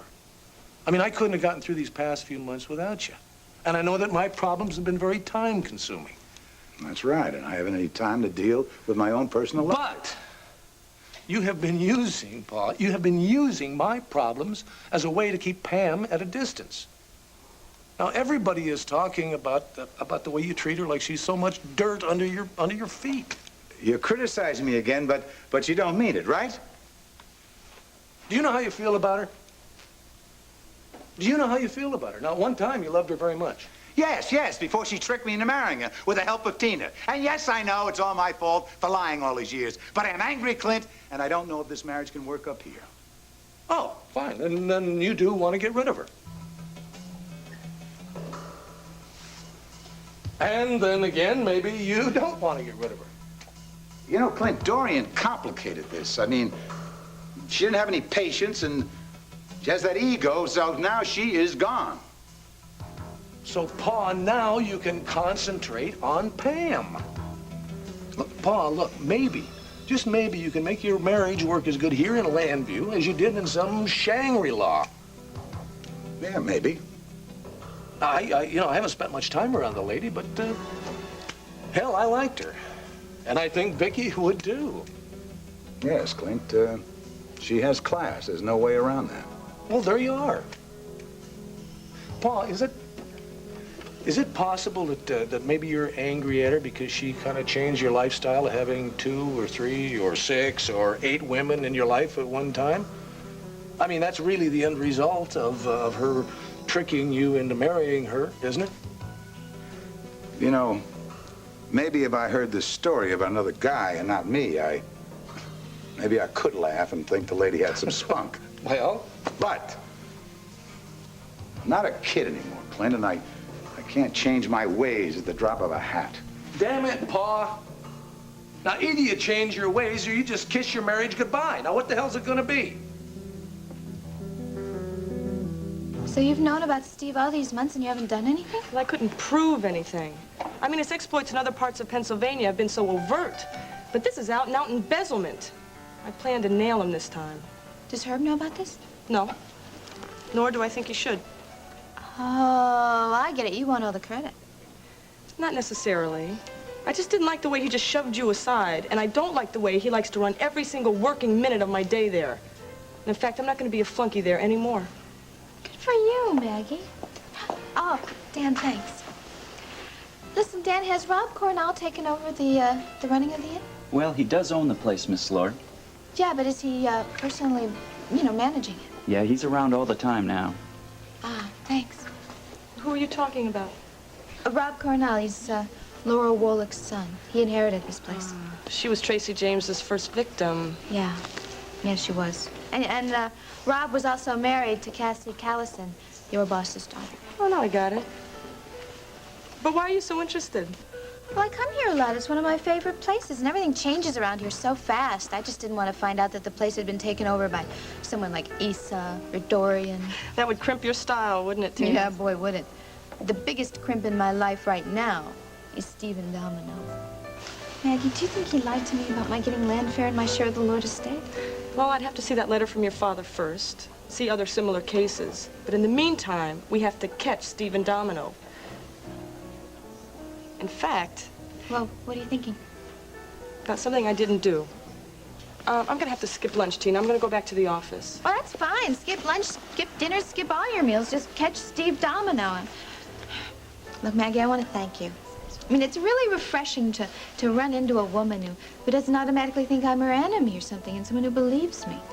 Well, Tina, you've got to be a little more cautious with your business dealings. Believe me, I had no idea he was working with Mitch. And you wouldn't believe the grief that man has caused me from behind bars. Well, I'll call you when I get in more information, okay? You gonna be home later? Oh, yeah, all evening. I'm working really hard on this party I'm planning. You know, Maggie, you have to come to the party. No, this is gonna be a real chance for you to meet the rest of Landry's elite. Well, I'd love to. Thank you. I'll try to make it. But I've got to go now, okay? So bye-bye. Bye.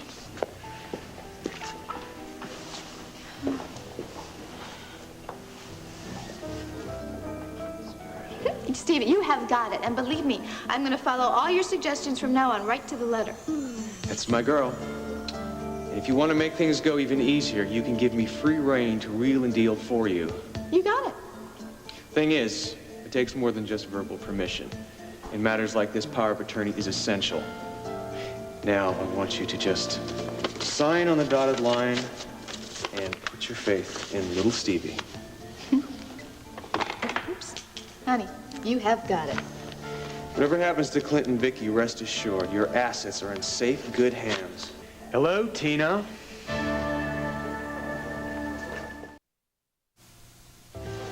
You're supposed to be in jail. Sit down. Tina, what the hell is going on? Oh, as if you didn't know. Okay, my contact in the police department telling me they're putting out a warrant for my arrest. Yeah, for embezzling my money, for working for Mitch Lawrence. You got it all wrong. I used to work for Mitch. Okay. I kept it from you because I knew you'd be afraid. But I do not work with him or for him. Oh, I see. So you're not using my power of attorney to embezzle my funds? Just the other way around. I'm working to embezzle Clint and Vicky's money. To put it more delicately, I'm trying to protect your estate. Oh, I see. Then why is Mr. Price trying to tell me that money from my account is being systematically drained? Of course it's being drained. I'm putting your money into the Swiss accounts. Oh. Well, gee, Steve, I'm so glad you found me so we could straighten this out. Okay, so then you'll call off the police? Sure.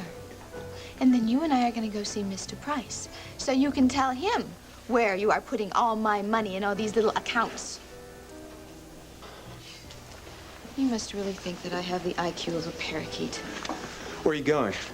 To find a cop, if I can find one. Now sit back down. No, second thought. Let's get out of this very public place. We'll continue this talk in my car. You're crazy if you think I'm going to go anywhere with you. Keep your voice down. Don't make a scene. I don't want to hurt you. Rafe, quick, arrest that man. What? No, arrest him. That's my lawyer. You have a warrant for him. I don't know what you're talking about. That is my lawyer. Would you please stop? He's getting away. Tina, I'm trying to track down Tracy. I don't know from warrants for lawyers. Excuse me.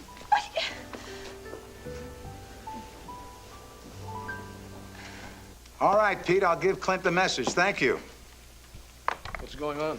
Oh, Pete ran into Tina and that assistant DA, Maggie. You mean together? As a team? No, Tina was down there pressing charges against Stephen for siphoning money off the Lord estate and putting in, like, secret accounts, and this Maggie's following it up. Well, does Pete believe it? No, Pete's checking on it. Anyway, there's a warrant out for Domino's arrest. Always knew that was a sleaze. Well, what other kind of attorney do you think she'd have? You know, I think that she and Domino were in this thing together. Things started getting a little too hot. Now she's trying to put all the blame on him. Right. I mean, power of attorney for some guy she met for 5 seconds? Oh, Pete thinks this might be in our favor. No judge is going to believe that Tina's trying to protect the Lord estate. Yeah, her arguments are going to fall flat. Well, with any luck, both her and Domino will be behind bars very soon. Well, what if they get away with all the money or grab what they can? Well, I don't think so, Paul. I think her arrogance and greed will keep her around here until the case is settled. Let's end that, shall we? I made up my mind I was going to get some work done today and not spend a lot of time having fits over Tina. I'm on my way out. Oh, Pam. Hi there. Oh, I'm interrupting an important family meeting. No. Come on in. Come on in. Thank you. Hi, Clint. How are you? Fine now, thank you. And you? Oh, pretty good. Vicky here. I'm looking forward to meeting her after all this time. No, she's out with the kids, but she should be back soon. I know she's looking forward to meeting you, too, if you're still here. Well, actually, I was thinking about maybe moving back in. You know what? I think I'll finish this editing in the other room. I always thought you were a timid lady, Pamela, but lately I'm not buying that. I don't know whether to take that as a compliment or a criticism. It's a compliment. Had a lot of nerve to come in here and go against my bad temper and rude manners. Well, I'll tell you the truth, I've always thought you were kind of worth fighting for, Asa. It's just that sometimes it's a little hard to fight for something, especially a man when you're separated. So you want to be my wife? Well, I'd like to see if we could be husband and wife again, yes. Pam, welcome home. Asa, come on, just tell me you really mean this. Well, things are kind of quiet around here now. Maybe I can concentrate on you and a marriage. We'll see. And then you're really gonna try. I'm gonna try. Okay. Well, one of the things I want to take care of right up front is, I want to tell you that I recognize it was a very bad judgment on my part to move in with Tina. Even mention that name is gonna stop me from trying. Please just listen. That's why I'm going to say this right now, because I know how upset you were. I know it was a mistake. I needed some company, and I felt very isolated at the time. Now, how do you feel about that viper now? Oh, Ace, I still understand both sides in this war. I recognize, though, that her judgment is a little shaky. Matter of fact, today it's a little bit flaky. All she did all morning long was talk about throwing a big party for the return of Richard Abbott. And then I got a phone call earlier about the fact that she has tickets to go to Brazil this afternoon. I don't know how she can possibly do both. Brazil? Yes. Clint! Get in here pronto! On a double! And here's your first class ticket to Rio, Miss Lord. Have a wonderful time, and I hope you enjoy your flight. I'm sure will, as long as the plane doesn't crash. I'm sorry, I guess there's no such thing as airline humor. Oh, there is. But we prefer to find our humor in the passengers. They'll be boarding in about 20 minutes. Thank you. You're very welcome, Miss Lord. Pardon me. Please come to the Did I hear correctly? Is that Tina Lord? Please come It is, yes. Wonderful. I've been dying to talk to her. Miss Lord, hello.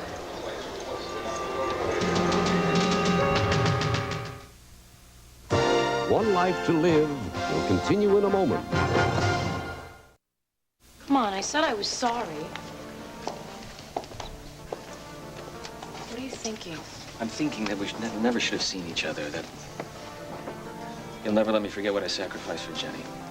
Well, it's just gonna take me some time. I wish we had some time, but we don't, which is why I should make another sacrifice now. This time for you. Never see me again? Yes, you got it. If I didn't care about you so much, it wouldn't matter.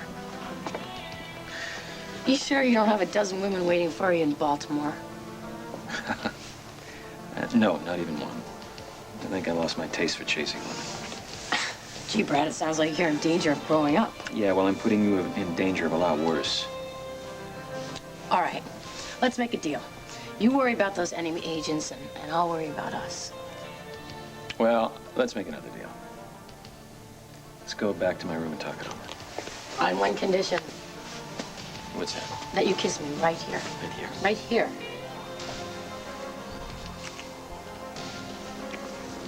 Excuse me, bartender. I believe you have a Bud Van Dyke registered here?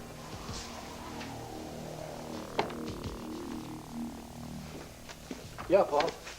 Tina is leaving for Brazil. Pamela found out about it. What's the story, Pam? Oh, I don't know, really. I mean, I was shocked myself.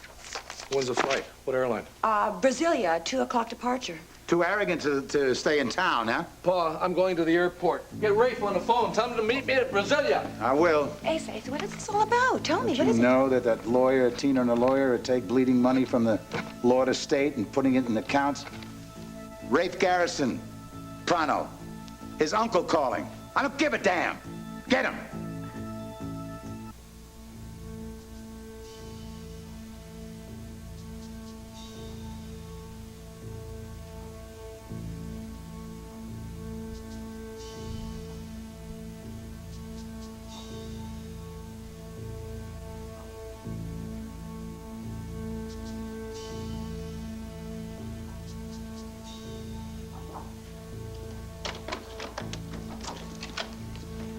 Ray, lock those doors.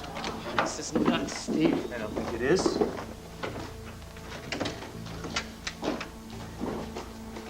You gotta just get out of town. There's no way you're gonna clear yourself here. I think I'm leaving a pile of evidence behind incriminating myself. Maybe she already brought the evidence over to the DA. Maybe she hasn't. But did she keep it in there? Damn it, it's not here. Neither are we, Steve. We're right out that door, right out of town. You want to run? Run. I'm gonna keep on searching. Oh, yeah. What difference is it gonna make? As soon as Mitch finds out what you've been up to, we're dead. Well, Mitch isn't gonna find me either, okay? So either give me a hand or shut up and get out. Well, what about the servants? Well, I'm just hoping that they're off or in town, or maybe Tina realized she can't afford servants.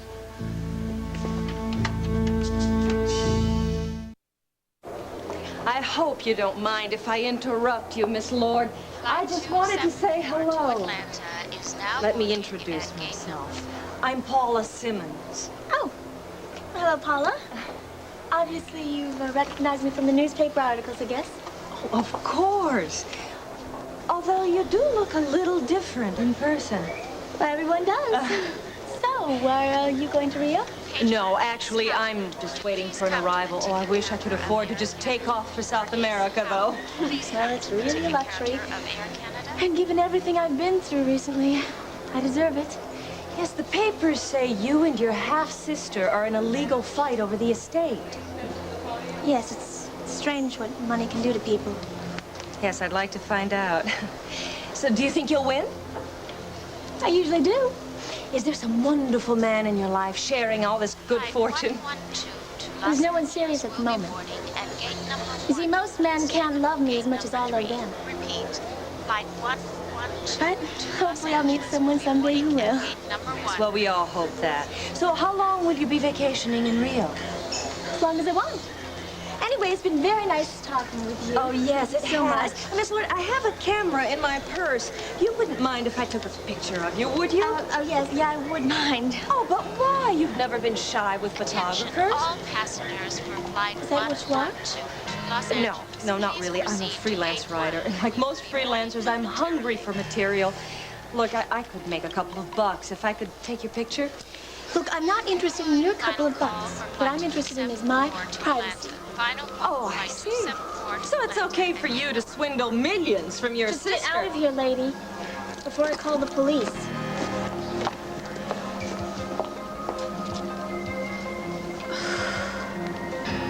Man, Tina Lord, what she has to put up with. That's my uncle. Better go upstairs. Yes, sir. He is registered here. Would you like me to call him? Yes, please. Your name? O'Neill. Pete, fancy meeting you here. Connie, cancel that. Thank you very much. So what are you doing here? I came here looking for you. Oh. Why were you asking if Bud Van Dyke was registered here? Can we sit down, please? I don't know if I want to. What's going on? Connie, your temper is about at a 6. Please, can we sit down? Please.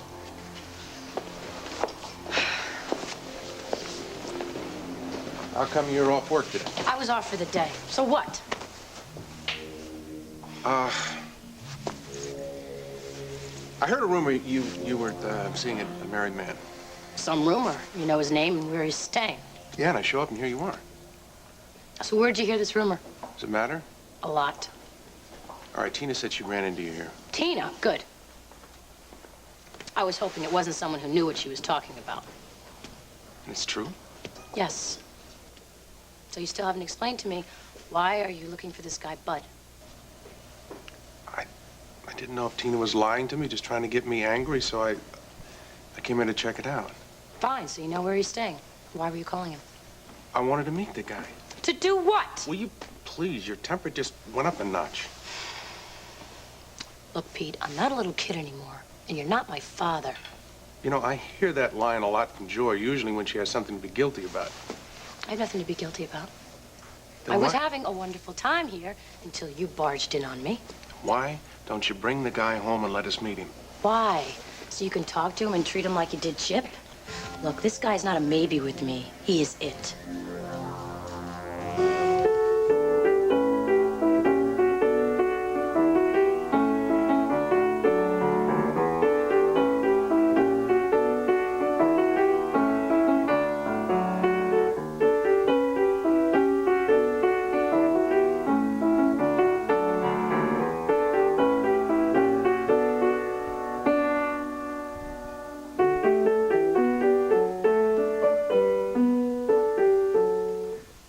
Honey, what's wrong? I'm having a guilt attack. About Brad? We were so selfish, David.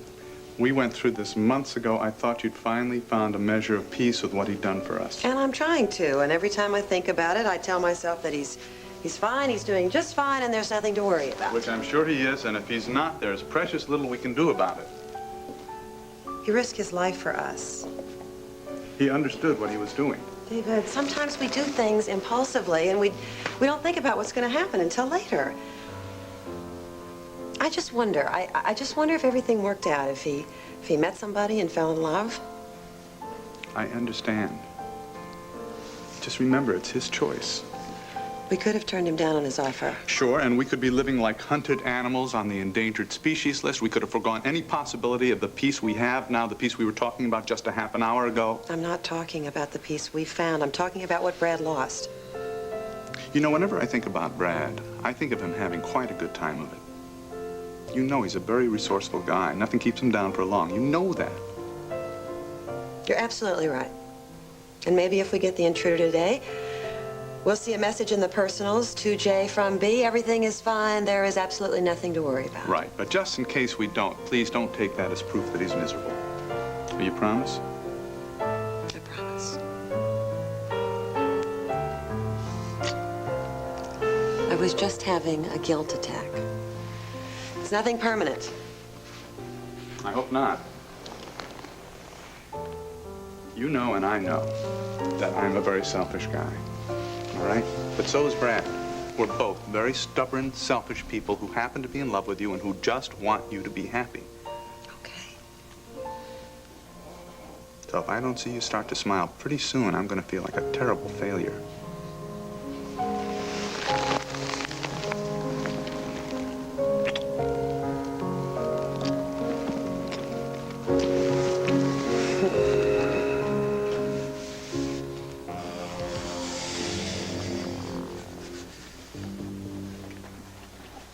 Nothing. Little witch. Are you satisfied? Obviously, Shorty brought the stuff over to the DA. Well, I'm not through yet. I have a lot at stake here, buddy. Hey, so have I, buddy. I don't want Mitch busting out of prison and finding a hot trail leading to you and me. Now, I'm getting out of here. You're on your own, pal. Okay, maybe you're right. We should just split. Sure, another town, another gig. That's my philosophy.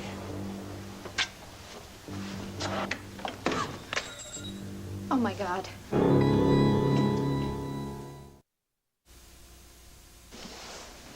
You sound as if you're in love with this guy.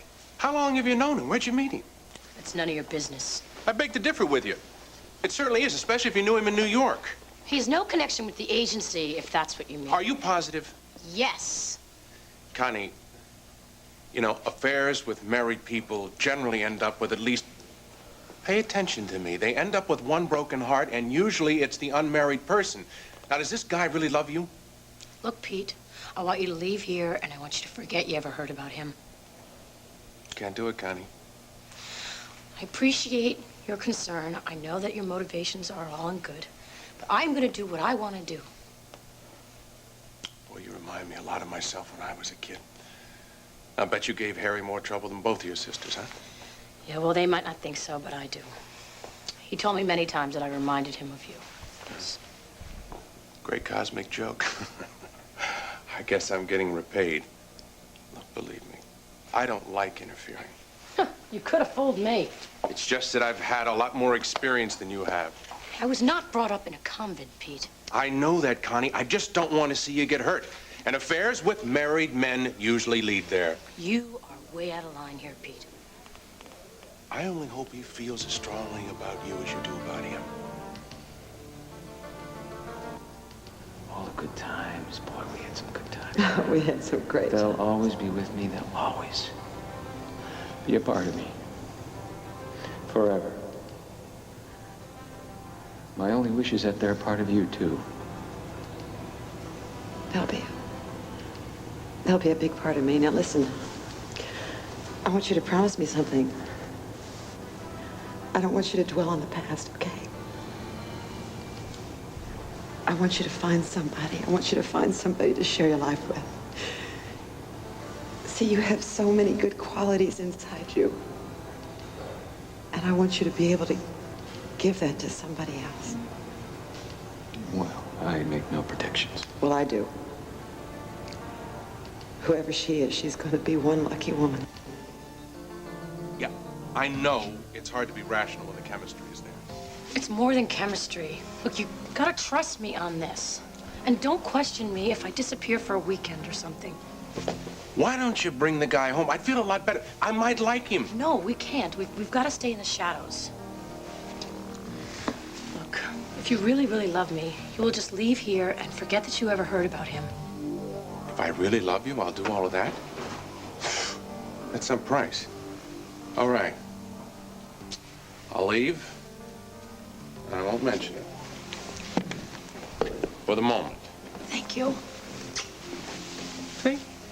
How can you accuse me of trying to be like Harry? We both know Harry would never walk out of here and be this cool, right?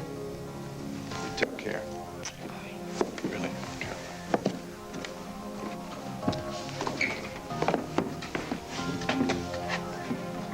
What are you doing here, Steve? No, you two have been working together on this all along, haven't you? Come on, Steve, let's split. Now, you could have made a nice bit of money here as my lawyer, right, Steve? No, but you had to get greedy, didn't you? Look who's talking. Hell, you're the one who wrote the book on greed. But I'm glad you're here because I want the documents relating to the case against me. Well, they're at the DA's office, along with all my signed... Hey, what are we arguing here for? Let's get out of here. But before we go, we better make sure that Tina doesn't call the cops after we do. Don't you touch me. Go, Tina. You know I'm not going to hurt you. Wait, what? No. Okay, come on, let's put her down in the secret room. Let go of Cut the wires. She can't get out.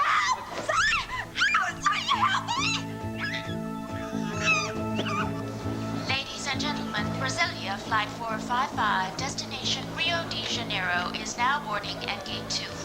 We will board all passengers. There she is. It's Tina, all right? Tina? You're not going anywhere. One hot story that won't go away. Next week on One Life to Live, Richard Abbott. He's a man with style. Well, I've been lucky.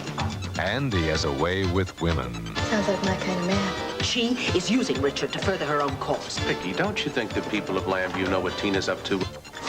Welcome to Landfair, Richard Abbott. And Connie fights for Brad. You said you loved me. Please, don't make this harder than it is. Let me love you back. It's all happening next week on One Life to Live. PVI TV Philadelphia, Channel 6.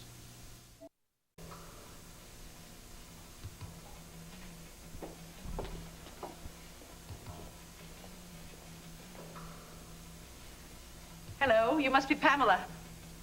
Vicky. Oh, you know my name. Yes, of course. How could I not? I mean, I've seen your picture in the papers, and I've read so much about you. I feel like I've known you for ages. Well, I've heard so much about you, too, and I can certainly see why Asa was swept away. Well, thank you. To tell you, that seems like ages ago, but I'm giving it another shot. Yeah, Clint said that when I called earlier. Are you really going to move back in? Oh, moved in. Good. Whatever it's worth. As a matter of fact, I was just getting a new sketch of going to redecorate your living room. Oh, it's terrific. I love it. Yeah, well, I hope Asa does. I mean, everything in here is so heavy and masculine, and On the island, we were much more used to light and space. Well, the Cava must be so beautiful. You must miss it very much. Almost as much as the man that I knew there. Oh, well. Sometimes that seems like just a figment of my imagination. No, I know the Asa you mean. I know him too. He can be warm and wonderful and considerate and wonderful. But when I think of what he did to you... I don't want to go into that. All that really concerns me right now is where we are going to go from here. Boy, you're brave. I don't think I would be that forgiving. Brave? Forgiving? I don't even understand what it's all about. All I know is that for 10 years, I had a love that most women dream about. And I'm just not willing to give that up. But this isn't Malakeva. And Asa is not whatever his name was, Jeb Stewart. All right, it was a phony name, but the love was not. It was real. That's what I came back here for. And when I get it, I'm going to be Mrs. Asa Buchanan in every sense of the word. Come on, Tina, quit stalling. We know you're trying to slip out of the country. Maybe you don't realize how serious this is, Tina. Tracy, what the hell? Please proceed to the Don't ask any questions now. Just move away from me as quietly as possible. Move it! Move it, and I'll shoot both of you, so help me. Help me! No! Let me go! Tina? No! You're just making it harder on yourself, Tina. No, let me go! Don't touch me! Leave me alone! You're gonna put me down there. Just let me get away. You're gonna leave me there. No, you're lying to me. Somebody let you out? No, don't you come near me. What's the matter? You don't drink some TV? Grab her, Rick! Hey! Now, it took me a while to dig all this out, but look, I think you better sit down because you won't like this. Oh, my God. No, just tell me straight, okay? You confirmed everything, Now, right? hold on. I knew it. Lisa, But how could Bobby deal with drugs? I don't believe this. Lisa, now, will you listen to me? All Now- those stories you told me about how he was going straight. It was a crock. Now, you gonna hang this guy or you gonna hear me out? Chip, I love him. I love him, but he lied to me. Left and right, he was swearing. He told you the truth, all right? He was clean. Bobby was clean. It was all just a lousy setup. But you just finished telling me. I told you that you wouldn't like what I found out, and you won't. Now, will you just chill out and come over here, sit down, and listen?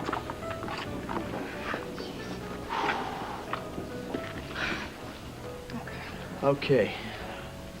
Every pill that was stashed on Bobby, every upper, every downer, right down to the last, smallest tab of speed, each pill had the same company logo stamped on it.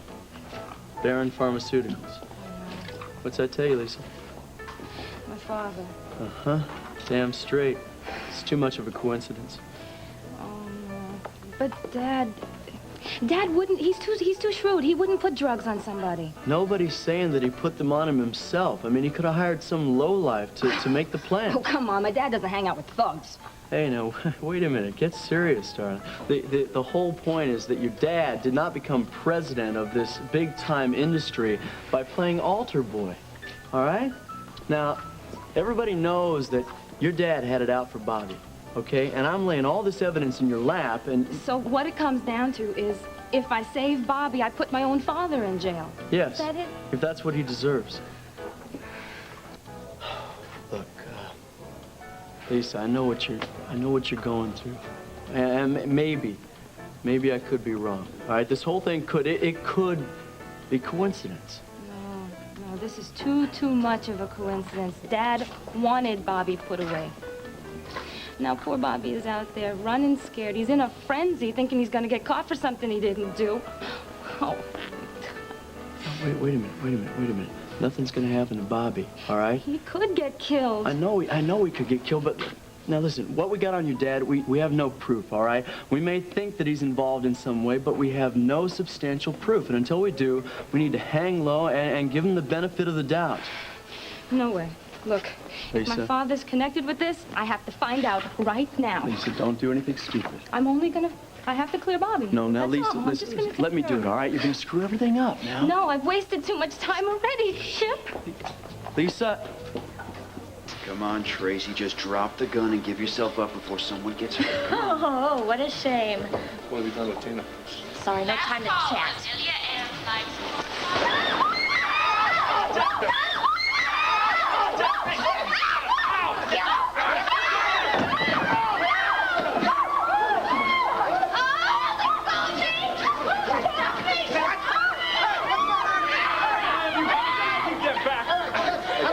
Get an ambulance. I called in. Kid's killed at least 5 times. We know You sit on her again. She's not gonna. She's not gonna kill again. Oh, it's gonna be quite a house full. I met your children earlier. Oh, I know that. They told me. And you made quite a hit with them. Well, I love children. I ran the school on Malacava. Sometimes I think children make more sense than adults do. Pamela, are you sure we're not going to be in your way here? You in my way? Well, I'm the one that feels like an intruder. No, this is your house. Ace is your husband. Well, in name only. For the time, at least. Problem is, I don't think you're going to get anywhere with him if you have a whole family underfoot. I think we're going to take a suite of rooms at the Please, Vernon Inn, and I think put that out of your mind, please. Just put it out of your mind. This is a huge house. I love having you here. I mean, you, the children, Clint, I mean, you all seem more like family than Ace. Look, I'm sorry. I really shouldn't bother you with that. No, that's all right. I'd like to help you if I can.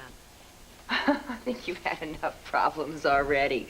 Tina won't even let you back in your own house. The important thing is that we've survived. Clint and I, we still have each other. And maybe with luck, someday you and Asa will have that again, too. Thank you. You know, that's the first encouraging word I've heard in days. I must say it's really nice to talk with a friend again. Well, I can promise you one thing.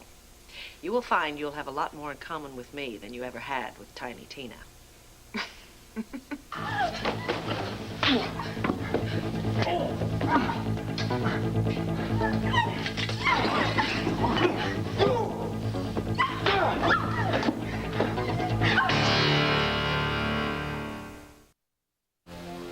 So, Tina's got a new hero, huh?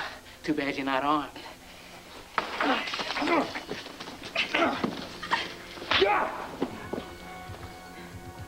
Behind you!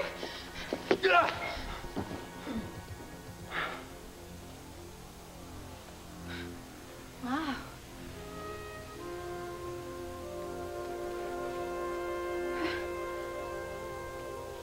I sure am glad to see you. Richard Abbott, at your service. Stella, thanks for coming by so fast. It sounded important. Yeah, it is. You used to run with Bobby Blue's gang, right? Yeah, that was before Bobby tried to straighten up. Why? Well, I gotta ask you something real important, and I want you to think back real hard. Okay, All right. Blue, did you ever know him to deal in drugs? that's an easy one. No. You sure? There's a lot Bobby was into on the street. Most of it boiled down to one guy being tougher than the next, but drugs? Forget it. Honey, he saw so many of his friends blown away with drugs. Uh-huh. He swore more than once that he'd never touched them. All right. Next question. How well do you know Lisa's father? I mean, you have met him, haven't you? Mr. Barron? Yeah. Yeah. Sure, I mean, I met him once or twice, yeah. Well, how did he treat you? I'm not sure what the point is. Well, I'm just trying to find out what he's like. That's all. Why? Well, now just answer the questions, okay? If you don't mind. All right. Look, we know that Mr. Barron knows that you used to run around with Bobby Blue's gang. We also know that, well, he must think you're a lousy influence on Lisa. Well, if he does, he never said anything about it. He was just kind of, stuffy, you know? Yeah, did he ever threaten you? You got a screw loose? No, did you ever hear him threaten Bobby Blue? No.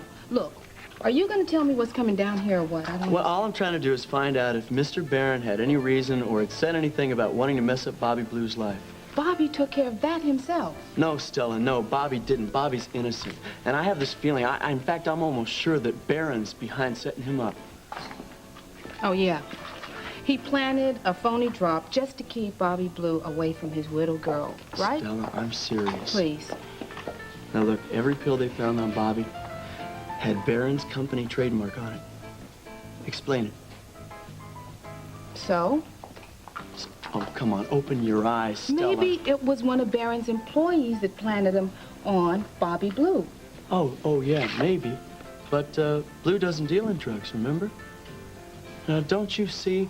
Nobody hated Bobby more than Barron does, right? And you've heard him. I mean, that guy, he cannot believe it. He's blown away by the fact that Lisa, his daughter, would even think about falling in love with a guy like Bobby, who he considers a low-life scum. That's all he ever was. Huh. Whose side are you on? You better think long and hard, Chip. If Mr. Barron really did set Bobby up, which I doubt, he could do the same thing to you. I want my lawyer! Sit down. Oh, where's Tina? You just take these cuffs off of me. And give you a chance to run off Oh, again? yeah, I'm gonna try to get out of here, aren't I? I'm hurt. Yeah, right. I'm bleeding. Can't you see that? The ambulance is on its way. I have a heart. Look, where is Tina? Now, obviously, you have been to Landfair. You've got her clothes, you've got her jewelry. Now, where is she? What happened to her? What'd you do to her? Did you kill her, too? You take the cuffs off me, maybe I'll tell you. Don't push your luck, Tracy. Where is she? What do you care? If I killed her, I probably did you a favor because everybody knows that you hate her. You even tried to rape her. I never touched a hair on her head. Now, look, if she's lying someplace wounded, let me know. No, she's just fine. Is that what you want to hear? I didn't even get close to her, so she could just go crashing all of your lives. Fine. Where is she? She's probably just enjoying Landfair, as far as I know. How'd you get her things? Huh? I'm a very talented girl. I pick locks. I broke in, got everything I needed to split this stupid little stinking town. Ray, if you can call out the search, I think Tina's okay. You see how cooperative I am? Listen, I'm pretty close to the edge with you. One more word. Oh, threats now. My, you boys are sure brave when you have a girl in handcuffs. Girl, huh? You know, I ought to save the state a lot of money. You know that? Relax. Just tell me why you did it, Tracy. Why you killed Laurel, Dr. Polk, your Aunt Ramona, your own parents. I mean, look, I don't even know what you are talking about. It doesn't matter. We got you on tape already. Where's Tina? She's probably at Landfair. She said she just broke in. She didn't see Tina. No, breaking and entering. One more charge as if we needed any. Now what? I feel like I'm gonna faint. I'm just sick, okay? You're not half as sick as you make us. Ambulance just pulled up, Lieutenant. All right, take her out of here. Look, just give me some time, all right? Look, Ray, if I'm going to get over to Ace's place and see Vicky, I don't want to hear about this on the radio. That's a good idea. Now, you keep an eye on her, officer. She's trouble. I want you to stay close by her every second in the ambulance. We'll catch up with you later at the hospital. Yes, sir. Can you walk out on your own, miss? Look, officer, I need you to help me, all right? That lieutenant just beat me up for no reason at all, and now he's going and making up all these false charges about me. What happened? He wanted me to go home with him. He's gonna rape me or something. Well, I wasn't gonna go, and he wanted to get even. Look, all that I want to do is go and see my parents and look at me. Would you please help me? Please. Please.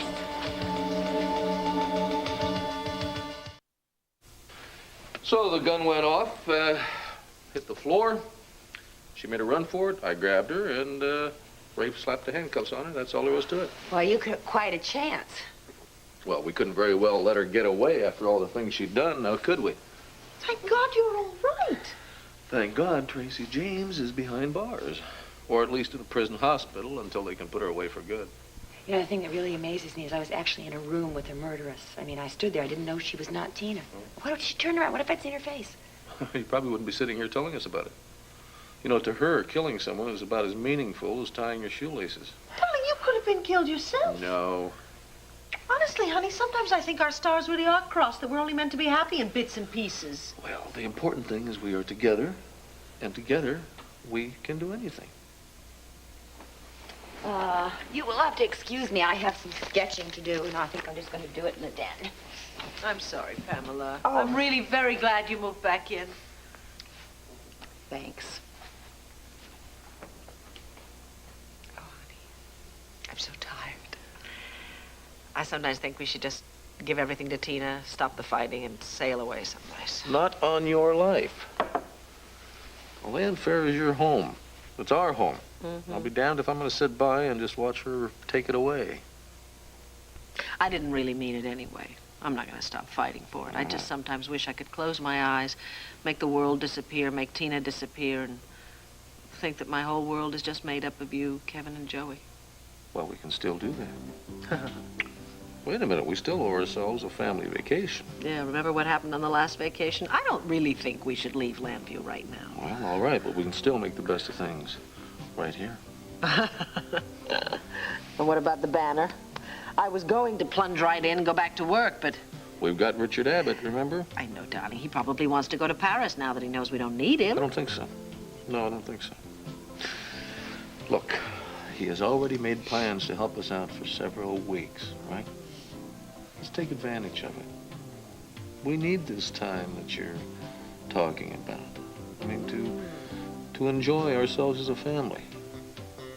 And as husband and wife, and lovers.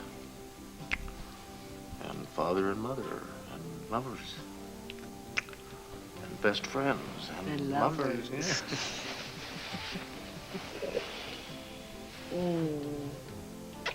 Oh, darling, you're right. We really do have something very, very special, don't we?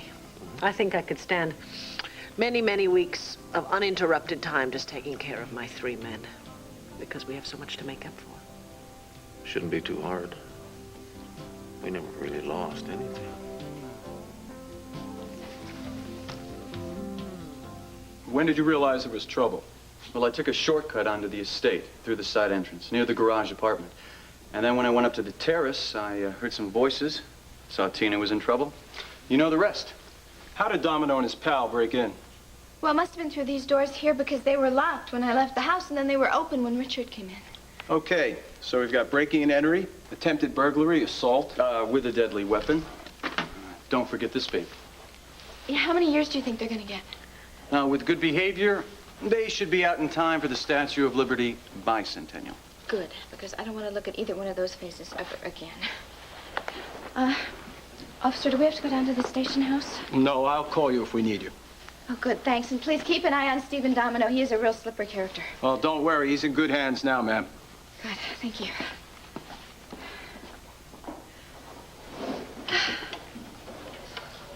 Well, Richard Abbott, I was really looking forward to seeing you, and, well, here you saved my life before we even had a chance to say hello. Hey, you were pretty good in the trenches yourself. Yeah, in fact, I'd be sporting a bullet hole right about here if you weren't so fast on your feet. Yeah, well, one good turn deserves another. I can't tell you how happy I was to see you right then. Well, it took me about a minute to figure out what was going on. I mean, I knew some gorgeous creature was in trouble, but little Tina Clayton. Yeah, I guess I'm not so little anymore. Obviously. And I'm not a Clayton anymore either. Oh, excuse me. Tina Lord. Well, well. You've certainly fulfilled your promise as a teenager. Now, you're everything that I expected and more. It's really great to see you. Well, don't you think it's time for the official hug? You bet.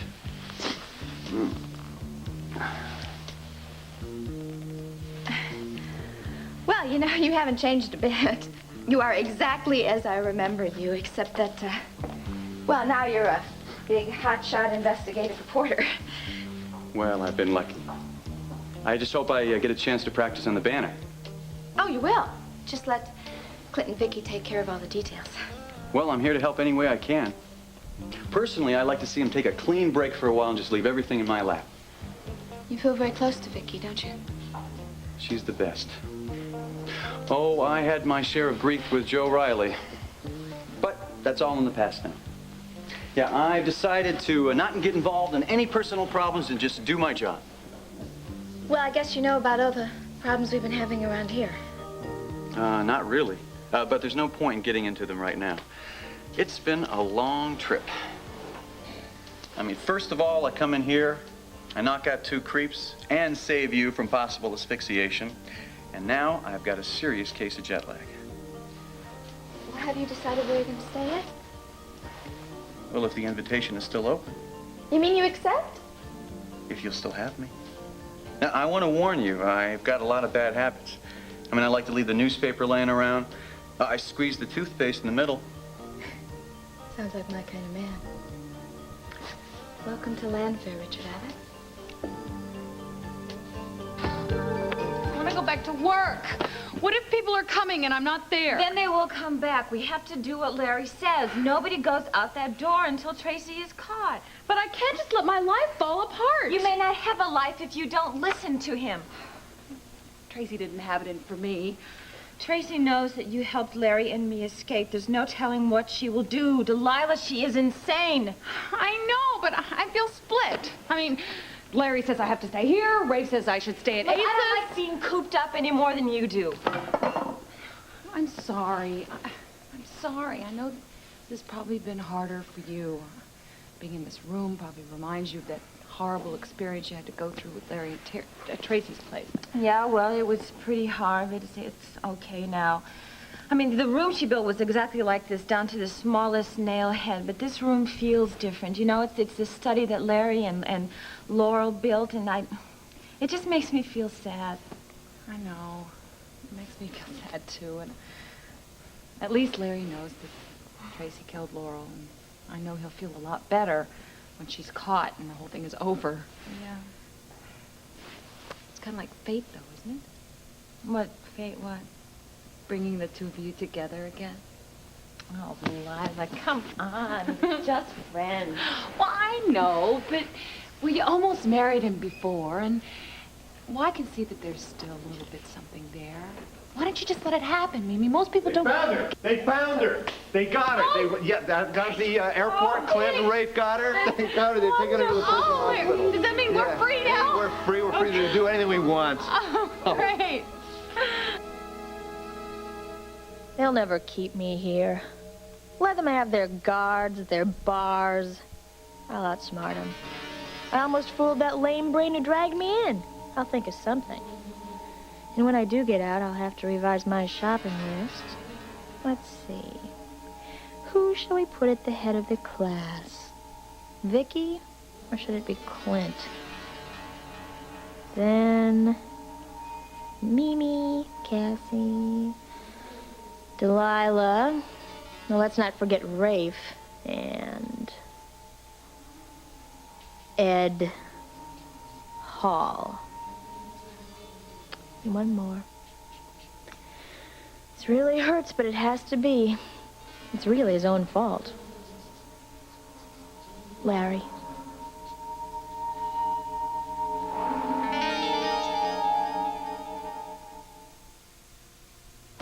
One Life to Live will continue in a moment. Use your phone. There's a few people I'd like to call. Richard, let's get something straight right from the beginning here. As long as you're staying here, just treat it as your own house. You don't have to ask me what you can and can't do. A perfect hostess. Thanks, Tina. You're gonna call Asa, I guess, huh? And Vicky and Clint? Well, that'll do for starters.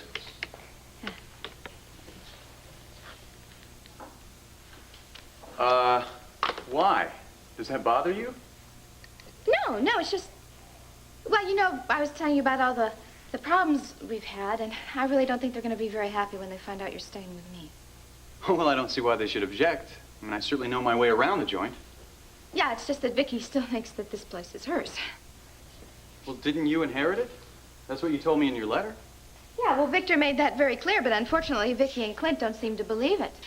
She hates me. Both of them do. Come on. But the last time I was here, she was practically a mother to you. Yeah, she even stood by you when you got a little wild. Yeah, well, that was before she found out that I was her half-sister. What are you telling me? That she's jealous? Yeah. I guess that's the bottom line. Go on. Now, if I know Vicky, she'd be nothing but fair to you.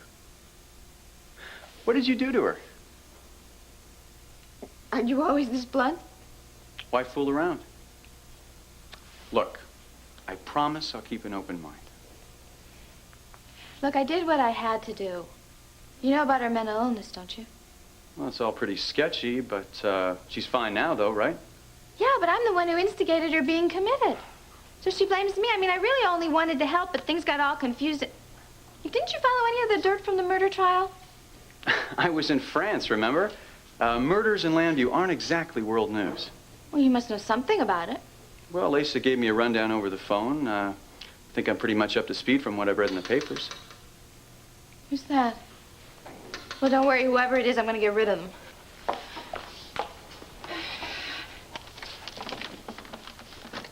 Right. Yeah, I saw a strange car parked outside, Tina. Thought I'd check it out.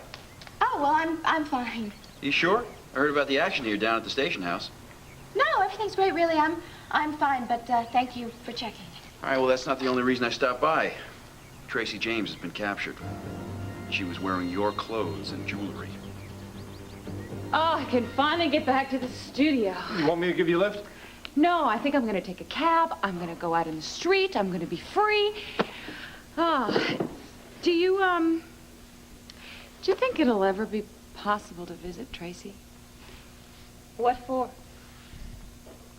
I don't know. I mean, she doesn't have anybody. Excuse me, am I listening right? Larry, I'm glad that they found her and she's never going to hurt anybody again, but she's mentally insane. She needs to be put in an institution where someone will take care of her. Now, if I don't step in, or someone step in, she's going to be locked up with hardened criminals for the rest of her life. Well, don't you think she deserves that?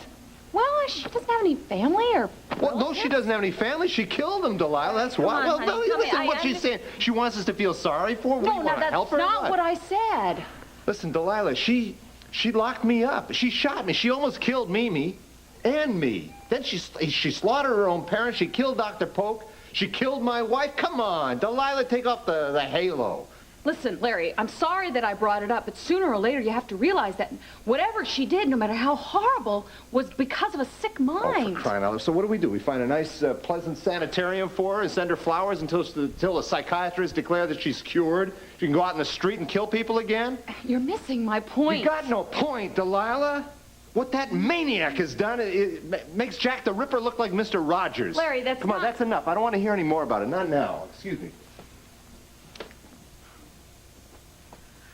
I'm sorry. I'm really sorry I brought it up. No, honey, that was his grief talking. That wasn't Larry. I didn't mean to hurt him. Oh, no, he'll get over it. And maybe then he'll realize that Tracy is sick and she needs psychiatric care. And maybe then he'll finally accept the fact that Laurel has died. Hey, Stick. Yeah, you got a live one in there, huh? Oh, yeah. She's been kicking up her heels, all right. Whoa, come on, man. Cute little blonde like that. You couldn't hurt a flea. Don't you read the newspapers? I mean, you can read. Yeah. Yeah, I read all about her, man. Stick, you can't go in there, man. There's no harm in looking at that. Well, you know, the funny thing is, she kind of reminds me of you, Stick.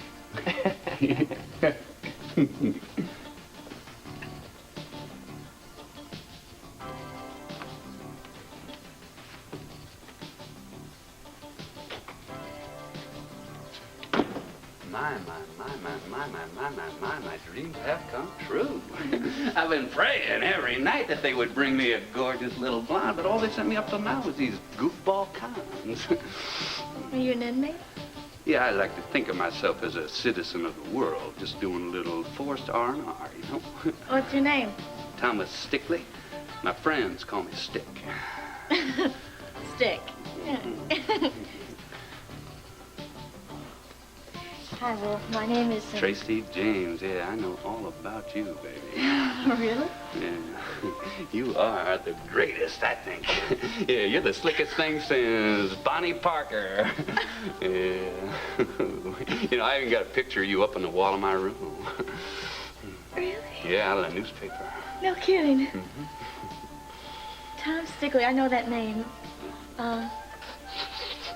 Oh my gosh, you are the guy. You're the guy that kidnapped Vicki Buchanan, right? One and the only. Yeah, you and I, we got a lot of things in common, baby. Yeah, including we had the same mark. Yeah, I know. If it wasn't for her, I wouldn't be in this dump. Yeah, me neither. You know, I got a picture of her, too. How about I go get it if we make up a dartboard? You know what? I think we got a lot more things in common, Stick. You see, I think that we both consider this place temporary. Yeah. Something about bars and walls I just don't like. It's a funny thing I got, you know. Me too. I mean, it's like a place I'd like to visit. I mean, it's great to visit, but I wouldn't want to live here. You got any ideas? Well, not yet. But you know what they say about two heads? Yeah, and I sure do like the one I am looking at. So do I, Stick. Hey, what do we say? We start figuring out a way to get out of here, you know, because I have a lot of scores to settle on the outside. You and me both, baby. You know, I'm already thinking about that vacation you and I and the boys are going to take as soon as this Tina business is over and done. Well, it can't come soon enough for me. Yeah? Mm-hmm. How about Bermuda, or one of the islands? Nope, not No? nearly far enough away. I want to go someplace miles away where nobody has ever heard of Lords, Buchanan's, or Landfair. Destination unknown. Huh? Right. I love it. Not as much as I love you. Mom, Dad, look what Pam again. Hey, partner. Sorry, I gave it to him because I was hoping that you'd keep him busy. So oh, don't worry about that ever. You know how to work these? Well, I'll tell you the truth. I have been very lousy at those all my life. But you know who's a whiz at it? Your mom. Let me show you. Do you know how to get it started? Okay. See this little pin here? That little wooden one. You pull that out first. It's tight, though. There you go. Then you move this one over and pop it out. And then the middle one comes out, and then you're on your way. See? Okay? Can you remember that? There you go, buddy. It's all yours, honey bunch. Come on, Pamela, I'll show you the secret. Okay, you can show me the secret. I'll reach out. Seems like a nice lady Ace has got, doesn't it? Yeah, she is. I just hope that Asa learns to appreciate her. She's certainly a much better choice for him than Dorian. Tell me. What? Where the devil is Ace, anyway? I don't know. He said something about checking foreign arrivals, because Richard Abbott should be in Landview by now. She got my clothes and my jewelry. How? Yeah, you do mind if I come in? Looks like you guys in blue ought to just set up shop out here. Wait a second. You're Richard Abbott. Yeah, that's right. Yeah, Rafe Garrettson. We never met before, but I saw a picture of you recently. Well, you're Ace's nephew, aren't you? Yeah, that's right. Clint told me you were coming back. Look, could you two save Old Home Week for later here? I mean, what about my clothes and jewelry? Well, Tracy James obviously realized that you're both about the same size and coloring, and she booked a flight under your name, and then she broke in here this morning and put on some of your things. She was here today? Yeah, well, just be happy you didn't run into her. You'd be history now. All right, 2 death threats in one day. Things always this busy around here? Yeah, but what jewelry did she take? Your Diamond L pin. No, that's my favorite pin. Well, we've got to hold on to it for a while until she's arraigned, but don't worry, you'll get it back. You're gonna have to fill me in on all this. Well, I will. But right now, I'm just grateful that you're staying here with me. Otherwise, I don't think I could catch a wink of sleep. He's what? Richard is my house guest. I don't know why you should be so surprised about that. Richard and I go way back. Bart, Finally. I got here as fast as I could.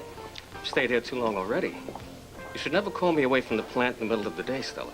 Oh, but it's fine for me to be at your beck and call at every hour. Is that it?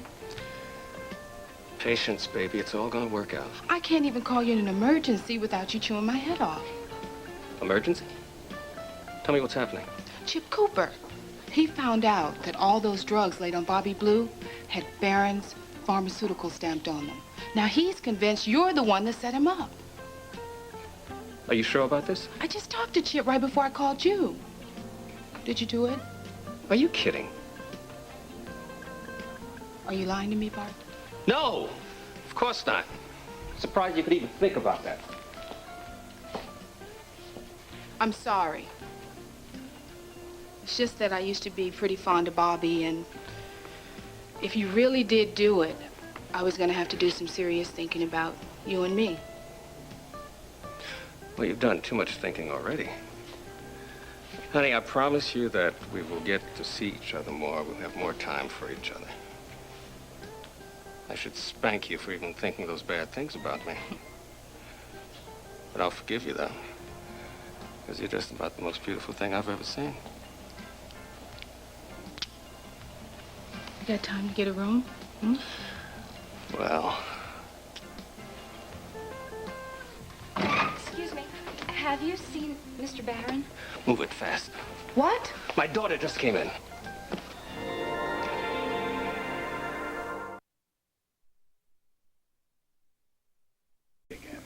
Victoria Buchanan behind the desk, putting out the best darn paper in the country. Asa, may I remind you that I am here tying up some loose ends. Officially, Clint and I are on a leave of absence. Oh, sure, but I know how hard it is for you to not to want to get back to the banner. Ordinarily, I would agree with you. But what we need more than anything right now is a month of doing nothing. Well, I'm all for that, honey, but we sure need somebody to mind the store. Asa, didn't you tell me you asked Richard to come here to deal with day-to-day operations? I asked him. He hasn't shown up yet. Oh, I know Richard. He'll be here. Well, honey, I hope so. With all that's happening around here, the banner's been positively neglected. I mean, we need somebody to take charge to put this paper back on its feet. Excuse me. Thank you. It's just arrived.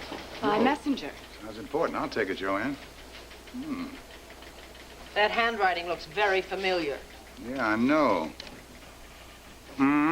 What is it? Miss Tina Lord, request the honor of your presence at the homecoming celebration for Mr. Richard Abbott. And what about the new rug? Tina, the rug is being hand-woven for you in China. You just can't snap your fingers and say, let's have the rug. I want the rug now, Jonathan, as well as I want everything else in this room ready by the time the company arrives. What? Company? Yes, get with it, Jonathan. I am throwing the party of the year here for my house guest, and I want everything to be perfect. Tina, I have a reputation to protect. I cannot possibly live up to my professional standards at such short notice. Jonathan, if you don't deliver, your reputation is going to be shot because I am going to shoot it, personally. Tina, I can't do it. Tina. Look, this is my first party as mistress of Landfair, and I want perfection. I'm not going to settle for anything else. Now, is that clear? Oh, Tina, the butler said that I should come right in. Oh, Maggie, thank goodness you showed up. Now, my office said that you had a crisis. What's the crisis? Well, it's not a crisis. It's just a rare opportunity. There is going to be a new star in the front pages of all the papers in Landview. And the name of that star is going to be Maggie Talakia. Yeah, you know, it is true what they say about great minds. They think alike. We had practically the same people on our hit list. Yeah, Ed Hall, Rafe. Yeah, they are number 1 and number 2 on my list. And Victoria Lord Buchanan, Yeah, and number then there 1 on is my that list. husband of hers, you know, and those 3 or 4 people that you had on your list that are now on mine. Right, Mimi, Cassie, Delilah. And that other guy, that doctor. Larry. Yeah, you do want him on there now, don't you? Yeah. Yeah. Yeah, we're gonna have to kill him, too. All right. All we got to do now is get out of here. Well, we've already come up with a plan, huh? Tracy, baby, I have always got a plan. Of course, it was only for one. Until I got a look at you. Well, you can trust me, Stick. Yeah.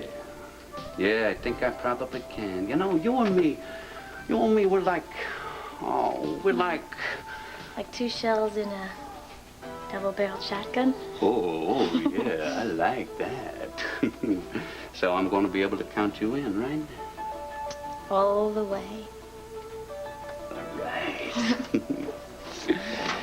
I knew you were going to say that. Now, if we are going to start knocking people on this list off, the first thing we have got to do is to get out of here. We got to make our escape, like, you know, fast, like today.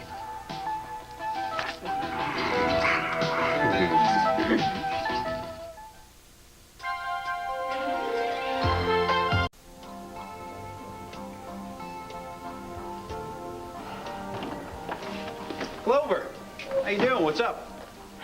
Not up. Out. Oh, no. Clover, honey, I'm sorry. I was hoping you could hold out a little longer.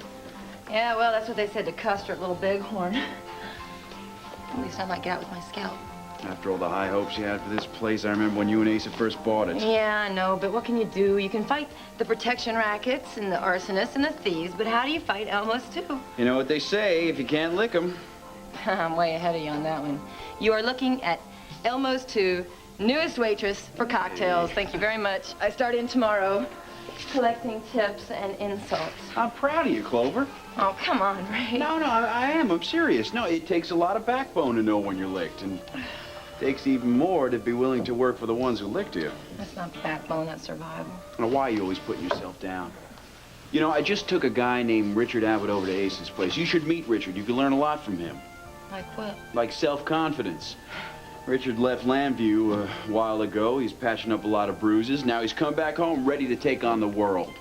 Well, good for him, but he didn't come crawling out of Tennessee like I did, looking for the promised land, only to find out it's been repossessed. Clover, you just had a temporary setback. Before you know it, you're going to be on Oh, your feet Rafe, flying. don't you understand? This place, this wasn't just a restaurant to me.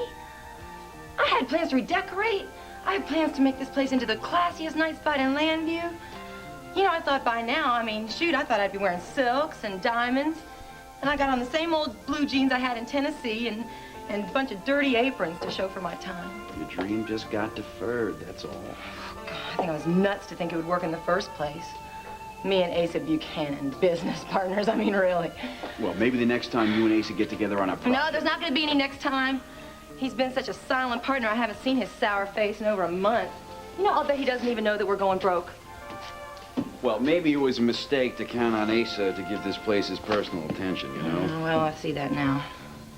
But all that's left to do is to bring paper over to him, get him to sign it, and then I can dump this joint and hopefully get my investment back. Well, look, if you break even, it may not have been a total loss. At least you'll have learned from the experience, right? Yeah, that's the best way to look at it, I know. I should just tell myself that I learned from it. Rafe, I don't know what I learned. I don't know anything anymore. All right. Tina, if I may suggest before you make anybody a star, that you better reconsider having this party here tonight. Jonathan, the only thing that I'm going to reconsider is my interior decorator. Excuse me. Maggie, do you know Vivian Parks? She designed that new suite at the convention center. Yes. She's inspired. Yes, and I understand she does her best work under pressure. All right. Maybe I should... All right. All right, you'll have your rug tonight, your Chinese rug. How, I do not know. Oh, I knew I could count on you, Jonathan. And the new drapes, they'll be there too, right? No, Tina, please, let me implore you. Maggie, drapes, you don't happen to have Tina, any cover, do you? All right. The drapes as well. All right. Vivian Parks. You know, it's just amazing what I have to put up with to turn this old relic of a house into something. Tina, you didn't just summon me here to discuss interior decorating, did you? Maggie, it was hardly a summons. No, I wanted you here so I could give you my very sincere congratulations. For what?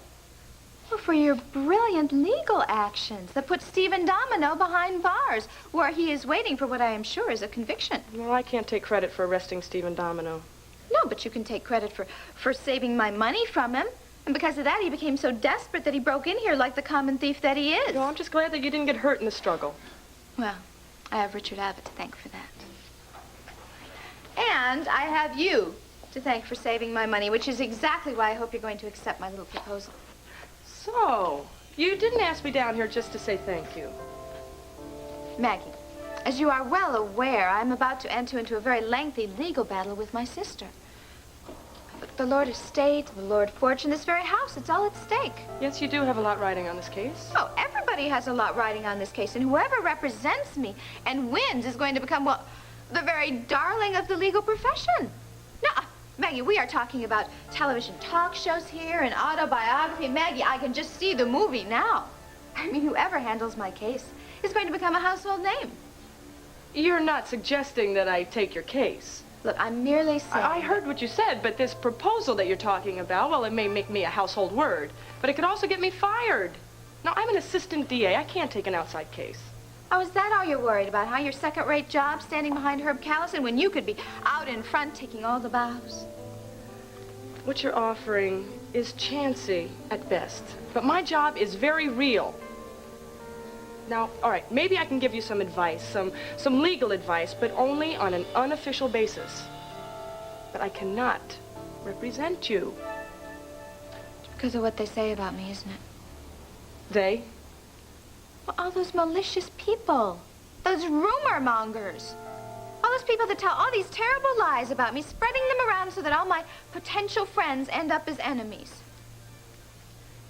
You know, I just don't see why they can't see me as the victim that I really am. I knew that little tramp had nerve, but to throw a welcome home party for Richard and invite us all to Landfair? Oh, honey, yes, you're welcome to that thing. Did you read this? Mr. Richard Abbott will make his home at Landfair during his stay in Landview? I don't believe it. What Tina has done to this family, does Richard think he can work for me and stay with her? I don't understand this either, Asa, because this is not like Richard. You're right. You know what that is? That is pure Tina. And she tricked him into staying at Landfair for a couple of days so she could use his name and his connections. Well, that's absolutely true. Because Richard at Landfair will give her some sort of social acceptance. What I don't understand is that he would allow Tina to exploit him like that. Well, she is not going to, honey, because I'm going to put a stop to it. I'm going to on the phone to that little... I hate to interrupt again, but you have a visitor. I did come to the right office, didn't I? Richard! Vicky! Oh, for heaven's it's great sake. to see you. Asa, you sure are a hard man to find. Rafe dropped me by the mansion, but Clint told me that you and Vicky were here. You look fantastic. The both of you. Now, I can't wait to get started putting out the best newspaper. The paper, boy. If you tell me you're staying at Landfair with Tina, I will personally punch out your lights. Oh, no. Listen, we cannot waltz out of here dressed like this. We got to have real clothes, you know, like real people. Okay, right. What are we going to do? Call the department store, have them delivered, the latest from Perry, right? Sure. I like your style, baby. But there's an easier way. Right down the hall, there is a changing room where some of the staff leave their street clothes. Okay, well, they're not going to let us get near that. They will if somebody keeps them occupied. Oh, you mean like a diversion? Oh, baby, she is quick. Now, what you got to do is you got to take care of the guard by the door, you know, and you might have to do what you might have to do to keep him occupied. Okay, but what about the garden hall? No problem, baby. You just take care of your diversion, and I will take care of everything else. It's finished. Sign. Me, you name it. Oh, come on. Well, Rafe, I can't help it. I still have so many fresh memories of being proud to be the new owner of this place and all the plans that I had and the decorations that I was going to be putting up and things I was going to do. You're gonna do them all yet. I just don't think there's any point in daydreaming, though, do you? I mean, I'm not a fancy nightclub owner. I'm country, and I was country when country wasn't cool, and you know what? It still isn't cool. Clover, you're just feeling down now. You'll be up again before you know it, I promise. You know, Rafe, sometimes you're too nice to live. Good news sniffs at your heels all the time, I know, but I'm not so lucky. Well, that only proves my point. See, the law of averages is bound to catch up with you sooner or later, right? Yeah, well, the only thing that's caught up with me so far has been disaster. I mean, I practically got myself killed standing right here. Jack Simmons, I mean, thank you very much. And then there was that time that guy almost roasted you and me alive. You remember that guy with the bent nose coming in here trying to give me the shakedown? Girl, what are you complaining about? It's all behind you now. Yeah, that's a good point. At least it's behind me. Things got to get better. Now you're talking. Yeah. Look, would you do me a favor? Sure. Would you help me get that sign on the door and then make sure that I don't turn around and look back at this place? Of course, come on. You're a good friend. Lead the way, Miss Wilde. Yes, sir.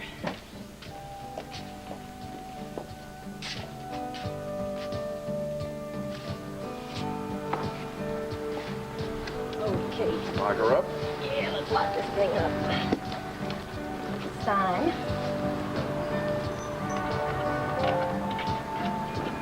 Grab a hold of that. All right. I'll do the yeah, honors hold here, it. huh? All right.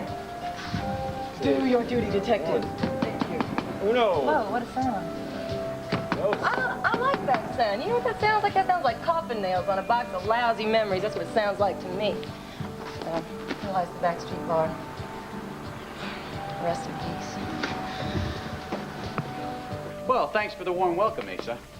Now I know I'm back at the Banner. Richard, we are just very, very surprised that you would allow yourself to be taken in like this by Tina. And I mean taken in every possible sense of those words. She's taking me into her home, Vicky. She's not taking me in. You think not, huh? You have any idea what that weasel damn near did to this lady you say you care about, not to mention Clint? Yeah, Ray filled me in on some of the problems you've been having with Tina. Problems? One problem, her.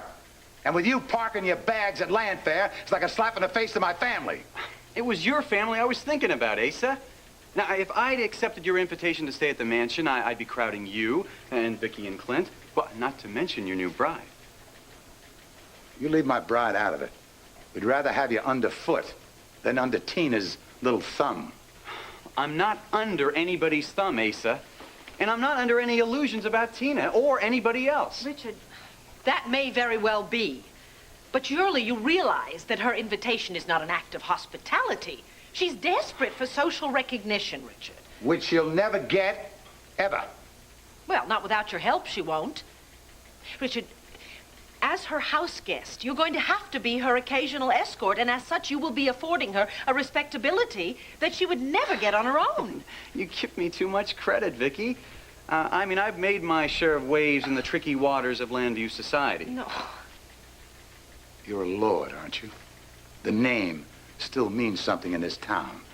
Yeah, I'm also my own man, Asa. I can take care of myself.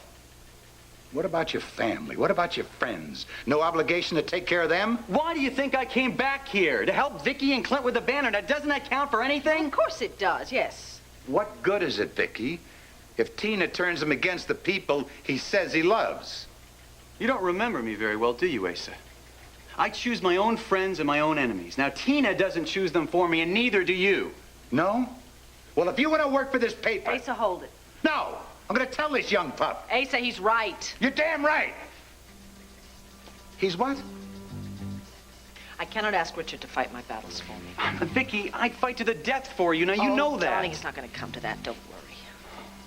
Well, it just might. Okay, Richard. Make your choice. Whose side are you on? No, I already know whose side he's on. I just have to deal with Tina in my own way. Thanks for understanding, Vicky. Forget it. Listen, you be nice to him, and I'll see you back at the house. Whoa, whoa, whoa. Where are you going? Something very urgent came up. It needs my immediate attention, all right? Don't be afraid of him. He's all bark, no bite. Don't you believe her? Behind this bark, there's one hell of a powerful bite. Tina, I can't take your case. But maybe I can help you. What, by believing what everybody says about me? People say things because they see things. Now, this image that you present, some people might say it's flamboyant. Others might just call it plain cheap. Not cheap. Look, I happen to be a very passionate, vital woman. It's not my fault that men happen to find me irresistible. I'm not talking about your personal life. I'm just talking about the way that the world perceives you. Well, the world doesn't know me. All they see is what they read in headlines and front pages of newspapers. Exactly. Now, those headlines, you've got to admit you brought upon yourself. Well, I am a public person. I'm not going to apologize for that. Well, nobody's asking you to. It's just that there's a difference between being open and being indiscriminate. Now, my advice to you is stay away from the Dean Stellas of this world. But Dean Stella's the only person in this town who believes in me. Come on, Tina. The man works for the National Intruder. Now, while you're furthering his career in yellow journalism, he's making a fool out of you. Well, I'm nobody's fool. Then start acting that way. You wanted Landfair. There's a price to pay. You mean no more interviews? For starters. Now, your whole image needs an overhaul. I've been watching you, Tina. And underneath that public person, there's a very capable, gutsy woman. There is? Yes. You should show the world that. Just show Landview the other side of Tina Lord. The respectable, level-headed mistress of Landfair. Wow. No one's ever wanted to see that before. Yeah, but if they see it, do you think they're going to believe it? I believe it, don't I? Yeah. And that's why you should be my lawyer. I mean, you're the only one who believes me and who sees me how I really am. You don't need a lawyer to tell you how to stick to the letter of the law. Now, you have Victor Lord's signature on a crucial document. That's all you need. Yeah, but Vicky and Clint are going to try to say it's not real. It's the document. Just stick to the document. It says clearly that if Vicky ever reverts to Nicky Smith, ever, the Lord estate is yours. I know, and she did become Nicky. No one can deny that. And no one can deny the document. Now, that's your trump card. If you win that, you win the whole pot. So you really think I have a chance? Now more than ever. Why now? Well, didn't you say that Richard Abbott is staying as your guest? Well, sure, I'm going to throw him this big party. Of course, you are invited, too. Thanks again. I might come. But just stick close to Richard Abbott at the party and everywhere else. Because with him by your side, your case is going to get stronger and stronger. Vicky may understand what the hell you're doing, Abbott, but I don't. See, you can't serve two masters. Not Tina Lord and Asa Buchanan. You may own this newspaper, Asa, but I'm not your slave. Now, let's get that straight right now. No, what we're going to get straight right now, boy, is we're going to resolve your housing problem here. Where I live is my business. Now, what I do behind this desk is yours and mine. Now, let's just drop the housing question and talk about the banner, okay? You forget something, Abbott. I'm the one that brought you to Landview. I can ship you back to Paris. Sure you can. Yeah, you can also sit on your desk and watch the paper that you love so much just slip right into oblivion. Is that what you want, Asa? If I wanted that, I guess I'd have left you in Gay Paris. Fine. Then let me just do my job, okay? Now, Vicky's gone, so we're not going to hurt her feelings by putting our cards on the table. Now, the banner's on its deathbed, isn't it? According to my corporate accountants, if I had any brains, I'd pull the plug. Yeah, while Vicky and Clint were having their troubles, circulation must have suffered. It did more than suffered. It rolled over and became terminal. You used to have a loyal readership. They're still loyal. Now they're loyal to the competition. Look, that's all that means is that they're hungry for news. Now, a tabloid like that can hold them for a while. But a big story, a really powerful one, is going to grab them and hold them for months and longer. Fine, but we don't have months for that kind of story. Yeah, Clint told me that he and Vicky were going to be going away for a while. That's right. And while they're on vacation, you're going to be needed here more than ever. What we need is that one hot story that won't go away. Don't tell me, boy. Tell them, the ones that buy the papers. I intend to do just that. Before I left Europe, I heard a rumor that is so hot, Asa, that it could turn into a story that could light up this whole town. Well, don't sit there like a Cheshire cat. Tell me all about this hot tip. Asa? Asa Buchanan, stop whatever you're doing. This is important. So what do you think? You're going to be able to handle your end? Consider it done. Yeah, but it is not done yet. Listen, baby, once this ball starts to roll, there is no turning back, you know? I know. Look, I want to bust out of here right now. Because the sooner that we can get out of here, the sooner we're going to be able to settle all those accounts on the outside. There is no time like the present, Miss James. Okay. Stand back. Give me some room, okay? Showtime, baby.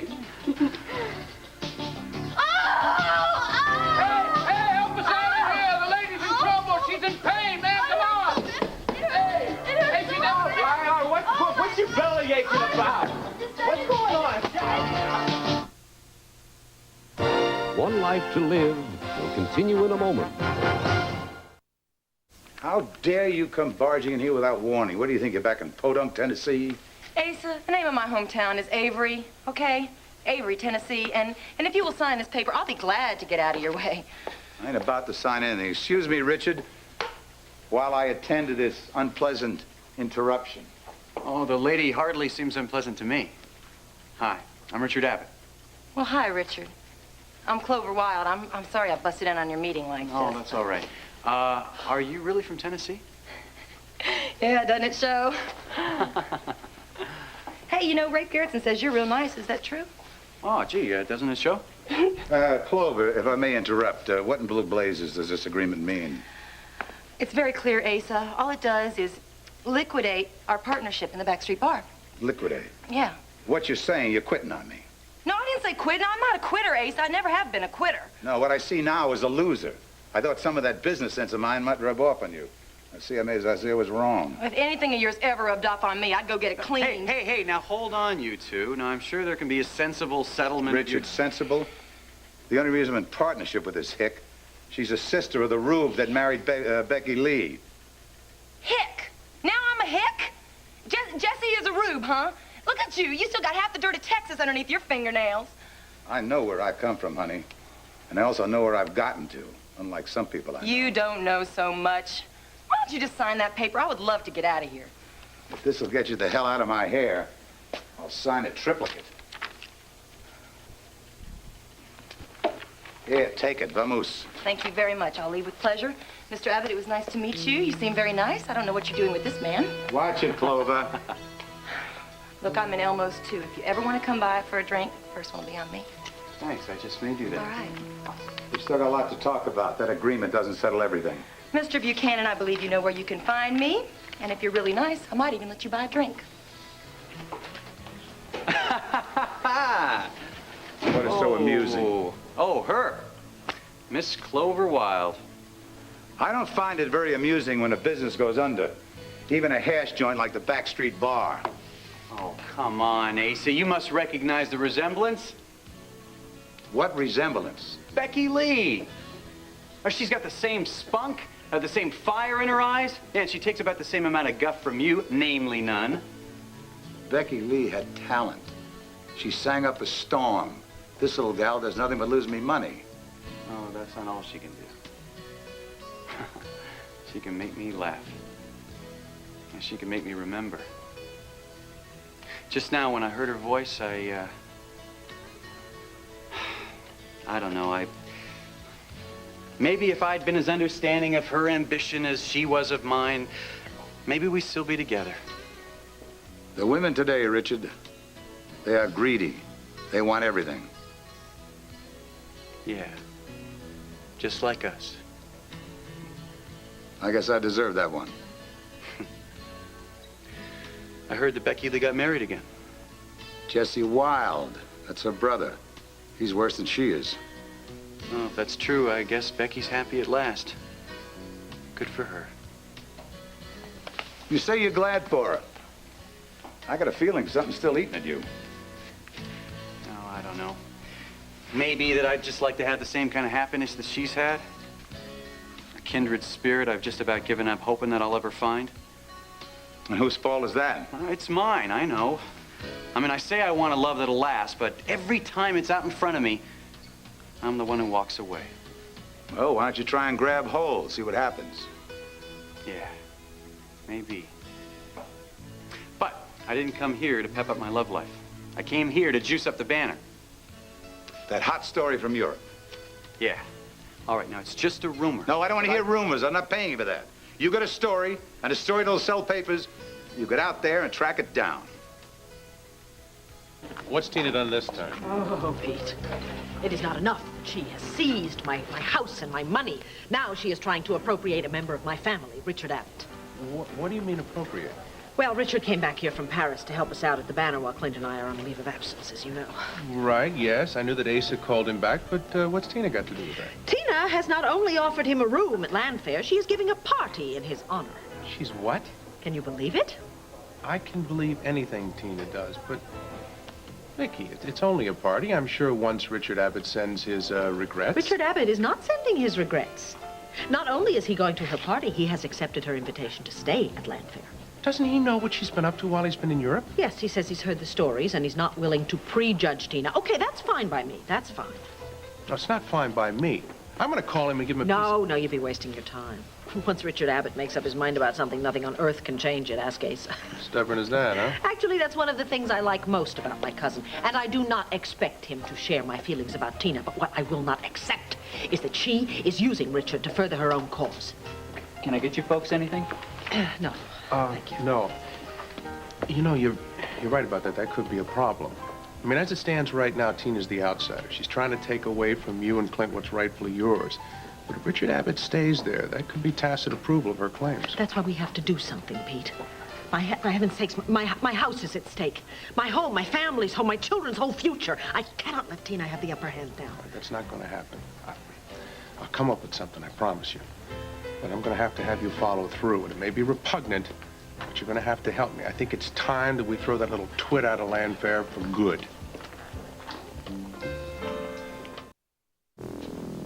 There, now you're gonna get all the rest that you need. When you wake up, you're just gonna have a little headache, that's all. Oh, yeah. Next you're going to be reading him a bedtime story, Look, I'm right? a nurse. I can't help it. Yeah, I saw your gentle touch when you gave him one more for good measure. Did anybody see you take his clothes? Nobody saw it. Just hurry up and get changed so we can get out of here. Okay, okay. Look, turn around. Oh, come on, Tracy. Come Let me on, look. please, just turn around. All right. Just hurry up and get changed. So, there's that one guard that's down by the desk. What do you think you're gonna do? I got it all figured out. Like I told you, baby, you just stick with the stick. I can handle everything. Let me see, cucumber sandwiches, watercress sandwiches, jam, tea, I think that's everything. I hope it's everything. Tina! In here, Richard. What a day.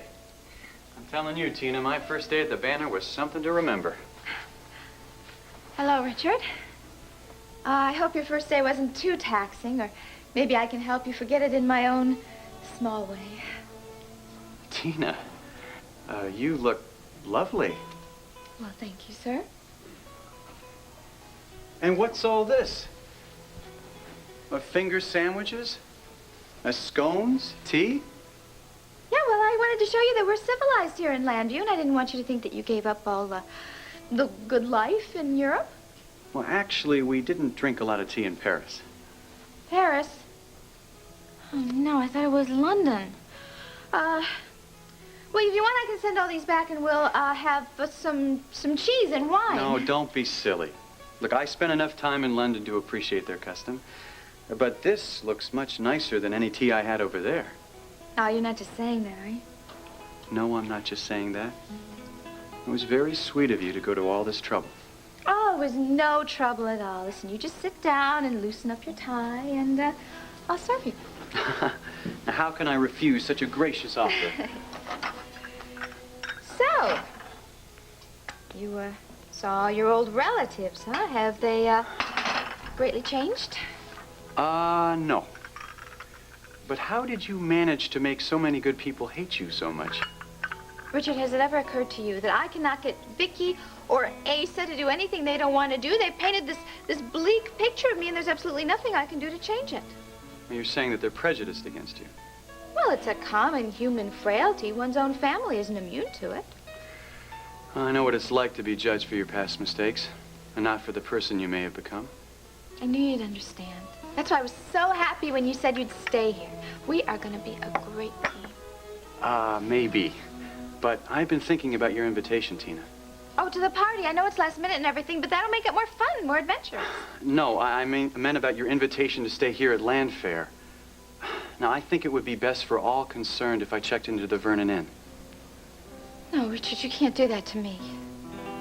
Look, Tina, let me explain. Oh, no, I knew they'd try to talk to you. They'd try to talk you out of all this, but you can't do this to me. The invitations are already out. Look, I know, and I'm sorry, Richard, but I you just absolutely can't do this. I mean, the press knows you're coming. I mean, I'm going to look terrible. You can't embarrass me like this. Tina, I don't mean to embarrass Richard, you. I can't just... do this to me. Please don't, Richard.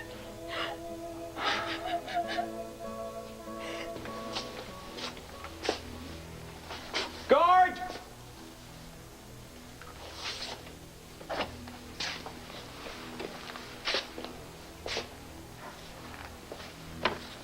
Guard! I told him not to leave this door unguarded for 5 seconds. Tracy, wake up. It's Detective Garrett. Tracy! No back. What the hell happened? Oh. Where's Tracy? What? Lieutenant, they jumped me. It was James and Stickley, both. I thought they were going to kill me. All right, I'll get back to you in a second. We got to stop them. Get me undone? Give me security. Detective Garrettson, seal off all exits at once. Tracy, James, and Thomas Stickley, they broke out of the hospital ward. Have dispatch put out an APB. They could be armed. They're extremely dangerous. Vicky, don't you think the people of Lambview know what Tina's up to with this party? The simplest thing is just to ignore her. No, I can't ignore her. It may seem like just an ordinary party, but it is in fact a very calculated move on her part, and I have to respond in kind. Okay. What you're going to have to do is contact everybody that you know that would be on that list. Once they know how you feel about her holding court at Land Fair, well, then they'll just have to stop. No one will show up. Be the big joke, you know, the party that she threw and no one showed up. I can't do that. That would be a slap in the face to Richard. Well, you said you wanted to respond. Yes, but not that way. I mean, it's not Richard's fault, and he does deserve a homecoming of some sort. Besides, calling up everybody on the list and telling them not to come, it seems very small, desperate, and underhanded. I don't want to do that. Vicky, then there's only one other choice. It's not your style, but I guarantee you it'll be effective. I will do it in a second if it screws up Tina's plans. If a what? All right, I know. Don't tell me. Spoken. Just like Nicky Smith, right? Peter, tell me what I have to do. Hey, man. You sure no one saw you ditch the car? Yeah, I know how to do these things, right? Or have you not been paying attention? Pay attention to that. Well, out of business, so Yeah, that's what it says, but if it's talking about us, it should be saying in business, right? Because from now on, we are full steam ahead. What are you doing? Look, we want a place to crash, right? You got any other ideas? Oh, baby, you have been watching too much TV. You cannot pick a lock with a nail file. It takes training. You got to have the touch. You were saying? And you have got it. Boy, ain't there nothing you can't do. Well, if there is, I haven't found it. Come on. Look at this place. This is perfect. I mean, this is totally perfect. It's totally empty. Look at this. Not totally empty. Oh, I feel like I am in the ice cream shop, and they got all the flavors I like. Oh, man, they even have a jukebox. Look at this. Oh, man, and they don't even have... They don't have those stupid songs like Elmo's. I mean, they have real music. Like, hey, they have my song. Do you have a quarter? Hey, who needs quarters, baby? I thought you was the girl that could do anything, huh?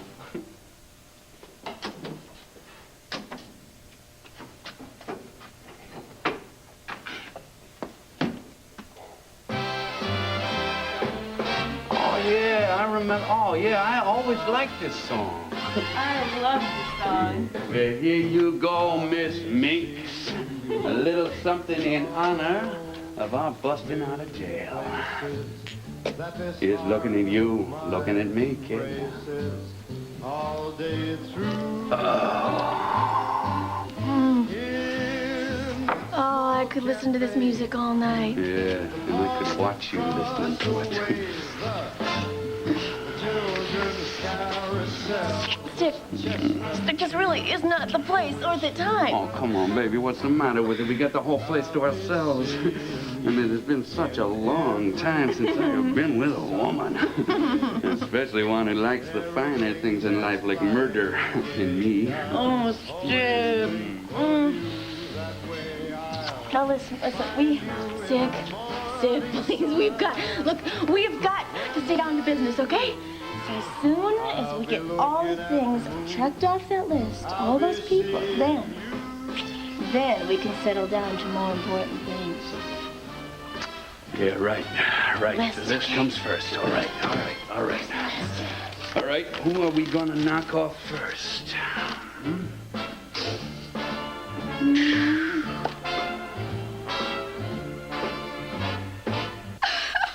That's not fair, Tina. Crying is always a woman's deadly weapon. I can't help it. Everybody always thinks the worst of me. Why shouldn't you be any different? But I don't. And I don't listen to what other people tell me. I make up my own mind. Oh, yeah, you made up your own mind against me. That's why you're not going to stay here with me. No, I just think it would be better for everyone if I moved, that's all. Not me. No, I'm going to be the punchline of every joke in Landview where they all say how Tina Lord gave a party and nobody showed up. Not even the guest of honor. Did I say I wouldn't come to your party? Of course I'll be there. You will? Sure. And then after the party is over, I'll move to the Vernon Inn. No, that'll just make everything worse. Everybody's going to think you did it out of pity.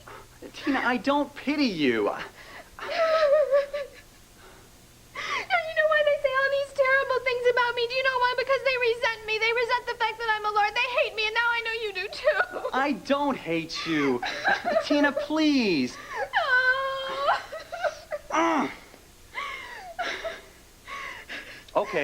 Okay, if it means that much to you, I'll stay. You mean it? You're not just saying that. No, I'm not just saying that. Oh, Richard, thank you. You made me so happy. Well, I promise you won't regret it. I hope you're right. Hello? Tina, it's Vicky. Vicky! Well, if you are calling to ask if your little propaganda campaign worked, it didn't. You'll be sadly disappointed to know that Richard is right here, and he's going to be staying right here. Well, I would certainly hope so. I mean, what kind of a homecoming celebration would it be without the guest of honor? Did I hear you right? My dear, how could you possibly throw a party for someone who didn't come? Well, yes. Yes, of course.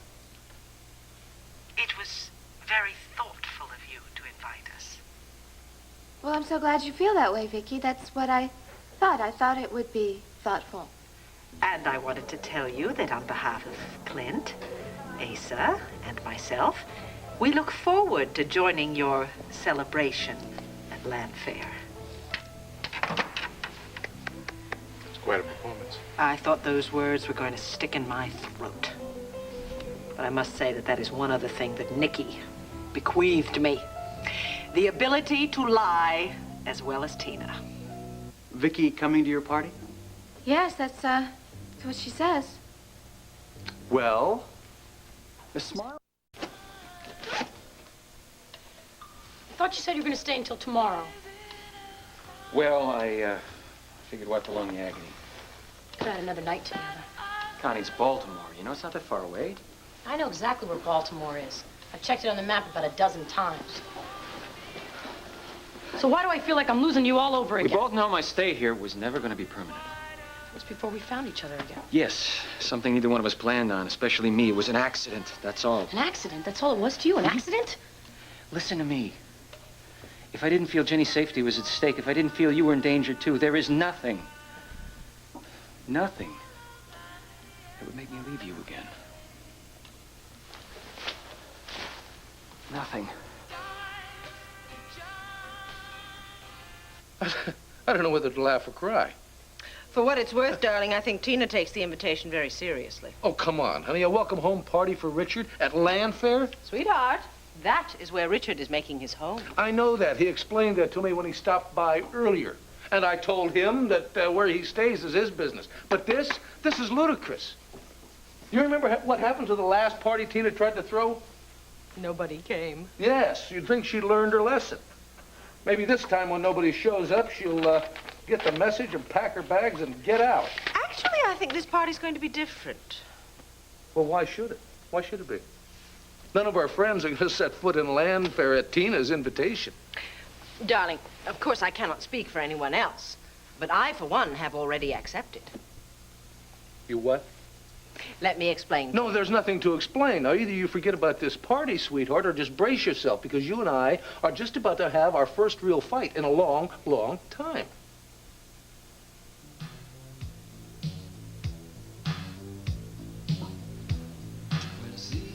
You know, I'm having a hard time deciding which one to take care of first. Clint before Vicky, Vicky before Clint, or the cops before all of them. Tracy, I've been thinking, you know. It's dangerous, Stick. Yeah. But so is killing cops. Not to mention half the population of Landview, PA. Ah, come on, don't exaggerate. We just have a couple debts to settle, nothing more. That is where you're wrong. See, prison is more. The electric chair is much, much more. Getting cold feet? I am just simply trying to explain to you that there are certain debts that do not need to be collected. Tracy, baby, come on. You and me make a great team. You know, we don't have to spend time in this rat hole town. The whole world is waiting out there for a talented couple like us. Well, the world is gonna have to wait. What you gotta do is think positive. You know, who's the one that's been telling us what a great team we made? Well, I am, but I mean, we'd be a better team Okay, on the then, beach. partner. Come on. Now just stop thinking about how to get out of here. And let's start thinking about how to get even, okay? With Clint and Vicky and everyone else on that list.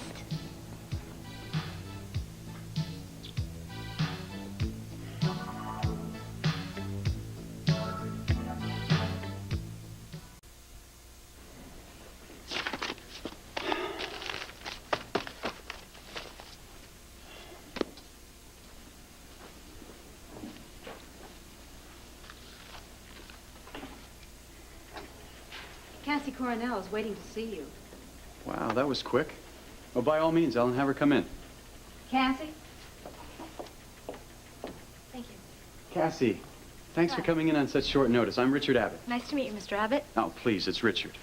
Oh, okay, Richard. I've heard a lot about you. Really? Ah, from your mother, no doubt. How is Dorian? The same, I suppose. Say no more. Ellen, maybe Cassie would like some coffee? No, no, thank you. I really don't have much time. Well, then I'll try not to waste the time that you do have. Thanks, Ellen. Cassie, please, have a seat. You're gonna have to excuse the messy desk. I'm still kind of finding my way around as editor of the Banner. Well, as I hear it, you're a fast learner. Your mother again. I always liked Dorian. I don't know what she thought of me, but I always knew where I stood with her. Yep, most people do. So, what about you? What are you up to these days? Are you following in your mother's footsteps? You know, running from one charity ball to the next? A quick game of tennis with the girls? Maybe a little Well, shopping I don't know before who you dinner? think you're describing. My mother happens to work very hard. I was as asking hard as about you, or maybe you. even harder. I said I was asking about you. Now, you said your time was limited. I just wanted to know what you were up to. Well, I've got plenty to keep me occupied. Thank you very much. And if you came to ask me, inquire what this poor little rich girl is Look, doing, I'm give me a sorry. 3rd degree or something like that. I'm sorry. I didn't mean to put you on the spot, really. Well, you did anyway, didn't you? Yeah. I just wanted to make sure you could handle the news in case it breaks the way I think it might. What news? Cassie, I'm on the verge of a story that's not only going to send the Banner circulation sky high, it could mean even more to you. Must be some story. Oh, it is. You see, I got a lead from Europe. And it's about your father, David Rinaldi. Cassie, rumor has it he's still alive. Hey, come on. Working like it's the end of the world here, you know? I'm not going to Timbuktu. It's Baltimore. There's a difference? Yeah, well, come on. We'll have a lot of time together. And you'll check the newspapers. If there's a message from Jenny, you'll know I had to take care of some business for her. Well, it's not exactly the ingredients of a deep and lasting relationship. I mean, even when we're apart, we'll be thinking about Jenny. No. When I come to see you, what do you think we'll talk about? Not Jenny. I promise. And we'll take long walks by the water. We'll go sailing in the bay. Okay, you don't have to sell me on this. I just want you to know what you have to look forward to, that's all. Oh, I know what I have to look forward to. My Uncle Pete thinks I'm carrying on with a married man. He thinks I'm a home wrecker. Okay. Okay. We can do this. Believe me, it's for your safety as well as Jenny and David's. All right, we'll have our long-distance romance. Hey, a night in Baltimore is better than nothing at all, right? What's wrong? He said your uncle thinks you're having an affair with a married man. Who told him? Who do you think has the biggest, littlest mouth in Landview? Tina. Well, that settles it. I mean, there's nothing else we can do. All the gossip, all the near misses. For your safety as well as everyone else's, there's no way I can stay. Sweetheart, you are making too much out of this. It is, after all, only one evening out of our lives. What, yeah, one evening. One evening at Land Fair, our home, with Tina playing hostess. I can't believe you'd even buy such a thing. But the poor dear must have spent a small fortune on this party. A small fortune of our money. And everyone who's anyone is on the guest list. I just don't see how we can disappoint her. Have you lost it completely, honey? You want to walk back into Land Fair as just another guest? Well, let me explain something to you, honey. There's nothing to explain. Why don't you just call Pete O'Neill? Call Pete O'Neill and tell him to forget taking any legal action. We might as well take out an ad in the newspaper acknowledging Tina as the rightful owner of our house. Because if we go to that party, that is exactly what we'll be doing. Not necessarily. I mean, I realize it might seem that way at first, and I expect Tina will definitely think that. But you see, this is going to be an evening filled with surprises, and they're all for Tina. All right, Victoria Lord Buchanan. What's that little smile for? What smile? Oh, don't give me that. Something is going on in your little brain. Now tell me what it is. Oh, for heaven's sakes. The way you talk, you'd think I was some sort of scheming, devious female. Well, I never used to think so, but after what I just heard, I'm not so sure anymore. Besides, even if I did have something up my sleeve, I certainly wouldn't burden you with it. At least not until I'm sure it's going to work. You are a daily revelation, you know that? Oh, come on, we're an old married couple. You know all my secrets. No, I don't think I do, not anymore. I mean, the Vicky I've always known never took a devious route, and she damn sure never played cat and mouse with me. You shocked? Fascinated. Ooh. Yeah, I mean, is this more of Nikki, or is it another part of my enigmatic wife? Oh, I like that. I like being enigmatic, and I like being fascinating. I think I like this whole new Vicky of yours. Well, so do I. Not taking that into consideration, don't you think you can give me a little hint of what you're... No? Nope. Oh, excuse me. The butler said to come right in. Oh, Miss Delakia. I thought I had seen the last of you at the trial. You don't know this lady, do you, honey?